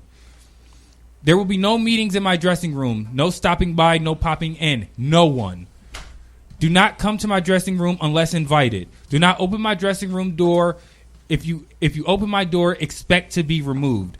My security team will stop everyone from standing at my door who have the intent to see or speak to me. I want the ambushing to stop now. This includes the TV staff. You must schedule an appointment. You have been taking advantage of my lenient policy in the past. This ends now. No more. Do not approach me while I'm in the makeup chair unless I ask to speak with you directly. Either knock or use the doorbell. I'm amazed that he has a doorbell on his dressing room. Actually, all I'm hearing so far is I'm going to cheat a lot this season, and I'm going to use my dressing room to do it. That's not what I hear. Like, my experience... I'm joking. Hold on. Okay. Hold on. But this was the time that Angie was going to talk, so go ahead. Let me get them words out. I was just going to say my experience with Steve Harvey is just... What? I said I was joking. Oh. I was like, what? It's just, okay, it's only really from Family Feud. Like, I don't fuck with Steve Harvey. Like, I don't care what he does. But on Family Feud, you can just tell that he's, like, an asshole. So this does not surprise me, like, in the slightest. Like, I don't think that he, like, wants anybody to be around him. He's a fucking dick. Now... Not surprising. Wait, hold on. He said, I am seeking more free time for me throughout the day. I do not want do not wait in any hallway to speak to me. I hate being ambushed. Please make an appointment. I promise you, I will not entertain you in the hallway, and do not attempt to walk with me. If you're reading this, yes, I mean you. Everyone, do not take offense to the new way of doing business. This is for the good of my personal life and enjoyment. Thank you all, Steve Harvey. That basically means I'm banging a bunch of interns in my dressing room this year. That's exactly what I just said. And see, I see it kind of like two ways. I see it kind of in a way that, like, when he's prepping for his show, like, he gets himself in, like, a frame of mind, and he wants to, like, go into his show for, like, in this specific frame of mind. So I kind of get that. But the way that he's saying it is basically saying that, like, well, if you're a peon and you're not, you know, cool enough to, That's how I like, took it. you know, talk to me, I don't want to talk to you at all. Right. And so I kind of see, like, I can see where he's coming from in terms of, like, there's probably, like, points in time where he's just been really irritated by people coming up to him with, like, minutia stuff that he can deal with after his show. I also think that, I'm sorry to cut you off. But, I also think that since the Trump situation, that he is bombarded with what the fuck and da-da-da. So he's trying to kill that too. Mm-hmm. But I do take it a little diva-esque, but I also have been in the cubicle, and I understand walking in. You don't know how my morning is, and I want to work, and you come in here telling me some shit that I don't want to hear about your day or what the fuck happened over the fucking weekend. I mean, I think it might be just people coming in and asking him questions. Like, just asking them, you know, questions about the show. Because I don't think that Steve Harvey has it with his staff where you could just come in and be like, man, let me tell you what happened with this chick last night. But the question is, why now? Why is this news? Because it's a celebrity being an asshole. Yeah. Ooh, I will say, fucking surprise. I will say, number one, words like minutiae are above this show. Number two, Steve Harvey he's what, like 57, 58? He's up there in age, right? He's in his late 50s, right, Keith? He's middle-aged. Yeah, so he's a guy who can't be bothered. But number three, I think that what he doesn't realize is, like, especially for like his style of comedy, which he's more of a relatable style of comedy. Like his humor has always been like, we know. You know what I mean? It's always been like kind of nudging. Like that's the way he crafts his jokes. That will get lost if you are not communicating with common man. Like that's gonna. I don't see that. I do 100%. I followed him. He was better when he wasn't famous, and he was a very religious guy. Yeah, a lot of his jokes contain a lot of religious material. Like I said, I think the Trump situation. I agree with. You know, I'm gonna start fucking motherfucking interns in my motherfucking dressing room and everything like that. And like I said, the whole diva shit. Because no matter what, we ready to we want everybody to be ready when we are ready. Period. You know, so that's why that's another reason why I can't that came out, because no matter what, we all, and I'll say it, we all have, you know, wanted to come into work and don't want nobody to say shit to us. And I'm not saying that that's not my point. Is just that I don't think that he realizes that this is the kind of thing that makes you lose what made you famous and has maintained your fame for so long. Like this is what's wrong, like with like Adam Sandler right now. He's more famous now than he has ever. I know, but it's gonna go downhill because Adam Sandler has the same problem. Where Adam Sandler's like. The core of what made him funny was that he was a man of the people. Like he was like, "Oh, I wear Boston jerseys to the openings of my movies, hibbity dibbity," and everybody loved him. Mm-hmm. But now it's like we know he's just a secluded, rich asshole who won't share his self with the world, and that will push people away. That's why he had to go sign that deal with Netflix to lock up money while he was still famous. That's what will happen with Steve Harvey next. I agree. I mean, he's got the little Big Shot show where he's really come off as like super Hollywood since the days of King of Comedy and the fame got him. I said the fame. And the way that it was written, was very specifically in like a dickish manner. But right? I can understand, man, because like the man does a lot, man, and. No, you don't. You get paid to do what the fuck you do. Right. No, he does. He did not create none of the situation. But it does kind of sound like his comedy created the opportunity. You have to say yes or no, and he does not own shit. So hey, we're gonna hire you. We're gonna pay you this. I'm paying you. You don't fucking tell me I can't come into your motherfucking locker room and talk to you about what the fuck ever, dressing room, what the fuck ever. I'm paying you, motherfucker. So whatever. If I want to send my staff, my intern to come in there and give you a motherfucking message, that's what they're going to do. You don't own shit. So you can't regulate shit. Period.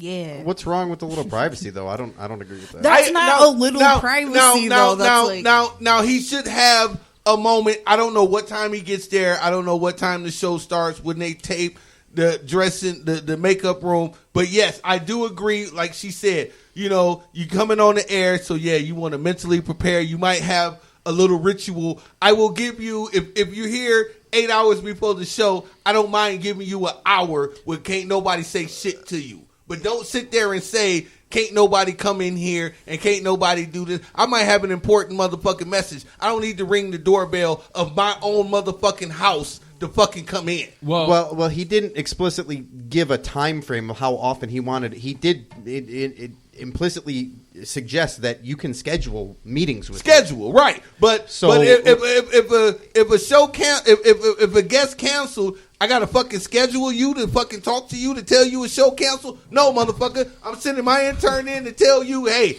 this ain't happening. I equate it to you coming home from work, you're tired, you just want to get a moment to like breathe and fart and take a big black, which I still haven't taken yet. And you're the host. I know. And I can't until I get home. You pay me to run the boards, I got you. No. I'm sorry, did I misinterpret? Because in my interpretation of this, he's at the studio. So that's wrong. I know, but what I'm saying is, whenever you get to a place, whether it's work or whatever, you don't want to be bombarded first thing when you get into work. And he didn't say no first matter thing, what, no matter how, there wasn't a good way to word this. He wants his. Oh no, there is a way that you can say those kinds of things in a professional and non-dickish manner. Well, number one, what is something that we don't do because we have to spare people's feelings. We're not honest.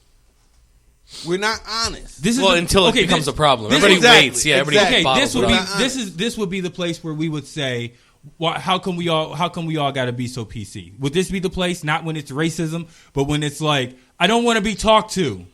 Is this a place where you can say, okay, I'm not being PC? Well, like she said, it could be worded differently. Look here, man. I come in, I want a little piece. Everybody's coming at me every which way. I don't need that shit.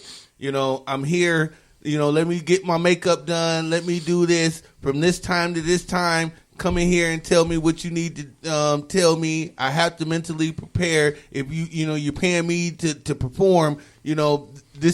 This is how I can perform at a high level. I need this to perform at a high level, and then you come at that. Don't come at the way you used to. Don't talk to me. Schedule an appointment, and you're not running that. The boss, the owner of that studio and everything, he can say that. He does not have the right to say that because I'm paying you to fucking be here. But he wouldn't have a show without Steve Harvey. I mean, there will be someone. There's someone else that can do a little big shot. Exactly. Listen. The Steve Harvey show. My everybody in this bitch is fucking. Look. It's just as easily can be the Lee and Wilson show. I mean, I just don't have a problem with it because I'm a dick. So if I'm going to tell you to leave me the fuck alone, you're going to leave me the fuck alone. Yeah, but the difference is, though, you would say it when it first annoys you. This sounds to me like this shit went on for weeks. And I think it went on for years. And the funny thing is, like, that's what annoys me because his show, the Steve Harvey show, is like at least 30% like a therapy show. Like, let's help people through their problems for some episodes. And I'm like, you're a fucking hypocrite because you didn't do that. He's a fucking hycrite anyway. Well, yeah, because yeah. Well, I mean, that's what you do when you get famous. Ooh, good line to end the show on there. Like, end the show proper. Fun time, people. Yeah, that was a good show. Very spirited show. Did everyone feel like they got enough talking? I wanted it to be a 7-hour show. I love the motherfucking show. I don't follow enough news. I was gonna say, like, basically, you make me feel retarded. No. All you motherfuckers make me feel retarded. And then, yeah. Or at least uninformed. Right. Well, that's why I need her here, because all this information I never get to use actually gets to come out. I'm like, this- military budgets. I know that stuff. We think. Guys. Well, that's what my show is all about. I pick specific issues and I dive into specific issues every week. If you want to hear more about this, and if you want to hear more of this lovely woman's voice, every Wednesday from 4 to 5. The Offensive Feminist. We thank Jenny for coming in here, and we're probably gonna shout you out again. Spinning the wheels, pucking around, over under fair. He's on it. Jason, any shouts, thank yous, fuck yous, or apologies? Shout out to my supervisor for being so kind and quick with his allowing me to go home sick.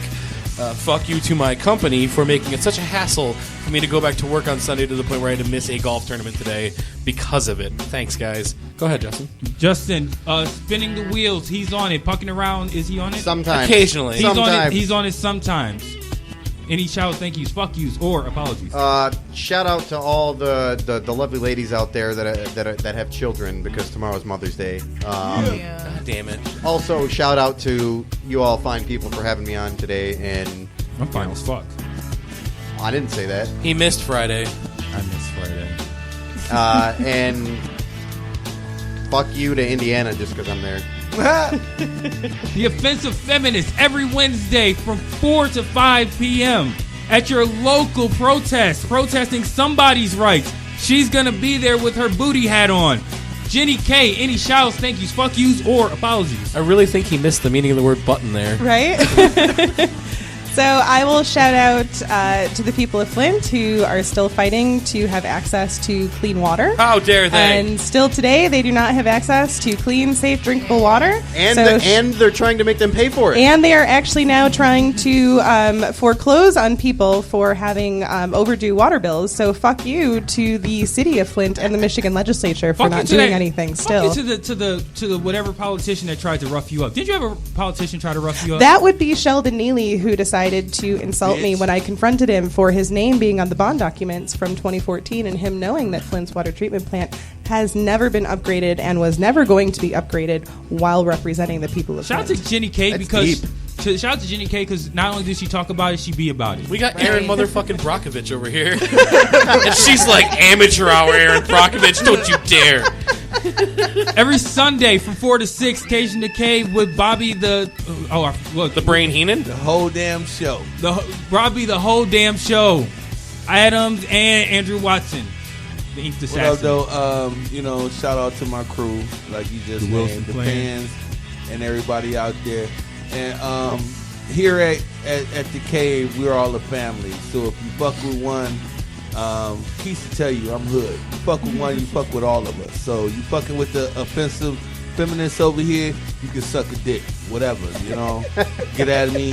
That should be the way to say that. That should be the show's slogan. You don't fuck with us, suck a dick from the back. Suck my dick from the back. Shout out to the listeners out there. I love y'all. We gonna do what we gonna do. Every Saturday. Happy Mother's Day, ladies. At your local accident scene, trying to give out cards so that she can get some money out here. You should have seen how excited she just got. She's like, I gotta. You guys know the struggle. She started get a job. Shout out to her as being the only mother on the show, unless Jenny just says, "Yeah, I got 4 kids. What the fuck?" As the only mother on the show, happy Mother's Day. Any shout outs, thank yous, fuck yous, or apologies? I have lots. Okay, so and I'll have you know, I'm a cat mom. Oh my god! Shut the fuck up. Shout out to Trader Joe's for selling me really well-priced rosé that I'm gonna fucking drink all day tomorrow. Shout out to the guy that I lost my virginity to that I'm friends with on Facebook. That's now like extremely gay. Not a surprise. Something wrong with the box. That apparently is now my neighbor and wants to hang out. Small world. Maybe you can bring him back to the right team. Oh my god. Did anybody get the second part of that joke? No, go ahead. Anyways, Nope. That dress and that shirt, man, turn anyone hetero. For $5. For I'm cheap. So shout out to my baby dad for $5. I appreciate that. And then fuck you to nobody. I actually had a really good week, you guys. Yay. Yay. That's rare for you. I know. She had like 20 fuck yous the first 3 weeks she was here. Now it's like fuck you to nobody. because I've made it to adulthood. Like 3 weeks ago, I was like, I don't have clothes. I'm letting my house on fire for a job. I burned my bathroom down for heat. And now she's like, I got 2 condos. And I was like having to read like erotic fiction. I for could pee money. on that. Like, come on now. That's guys. where your sign off came from. Struggle. Shout out to all the moms out there. You guys do a very great job. Shout out to the mother of my Kel! son, Kel. Even though I don't talk to her anymore. Kels! I love you, Kels. I hang out. She's so fucking miserable. Fuck her. I love Kels. Such a miserable bitch. But you know I what? love Kels. I tolerate her. I love Kels. Okay. Well. Okay. Cool. You can have her. Go ahead. You keep her. I love Kels. Shout out to all the moms out there. Shout out to both of my moms, Audrey and my mom. Love you guys. Shout out to you guys for getting married this year. So, she married old girl. She did marry her girlfriend. Congratulations. So that is a legal and binding thing. That was when he discovered that lesbians cannot be porn attractive. Shout out to I found that out when she told me. And Girls Gone Wild was out. I was like, ugh, my mom does that. That's got to be a bummer. Shout out to let's see, I don't know, all the moms out there. Shout out to my mama for Mother's Day since I was the one who forgot. Shout out to Strange Music because evidently we are too small of a show to get Tech 9 on here, I guess. Really? You heartbroken. Are we? Come on, Tech. That happened? This motherfucker supported you when me and Green used to clown him about his rap selection. That motherfucker stood tall for your ass. You better come on this motherfucking show. Right. Woo! You can catch us you can catch us on iTunes, you can catch us on Podbean, you can catch us right here every Saturday about 4 to 6ish. You can catch the podcast exclusive on the exclusive podcast on Podbean. Ari Donovan, thank you for letting me dream for one more week. PBJ, as always, thank you for listening. Never again are we missing a Friday. I didn't miss Friday. I feel pretty good. I didn't either. Or Saturday. I think that we are done. I think that we are done because I need to go home and rub one out before work. Woo! Angie, anything to say? No. Jason, anything to say? Later, haters. Bye, people. I could pee on that. Where the fuck are you? Beer! Bye, people. We will talk to you guys next week. Thank you again, Jenny.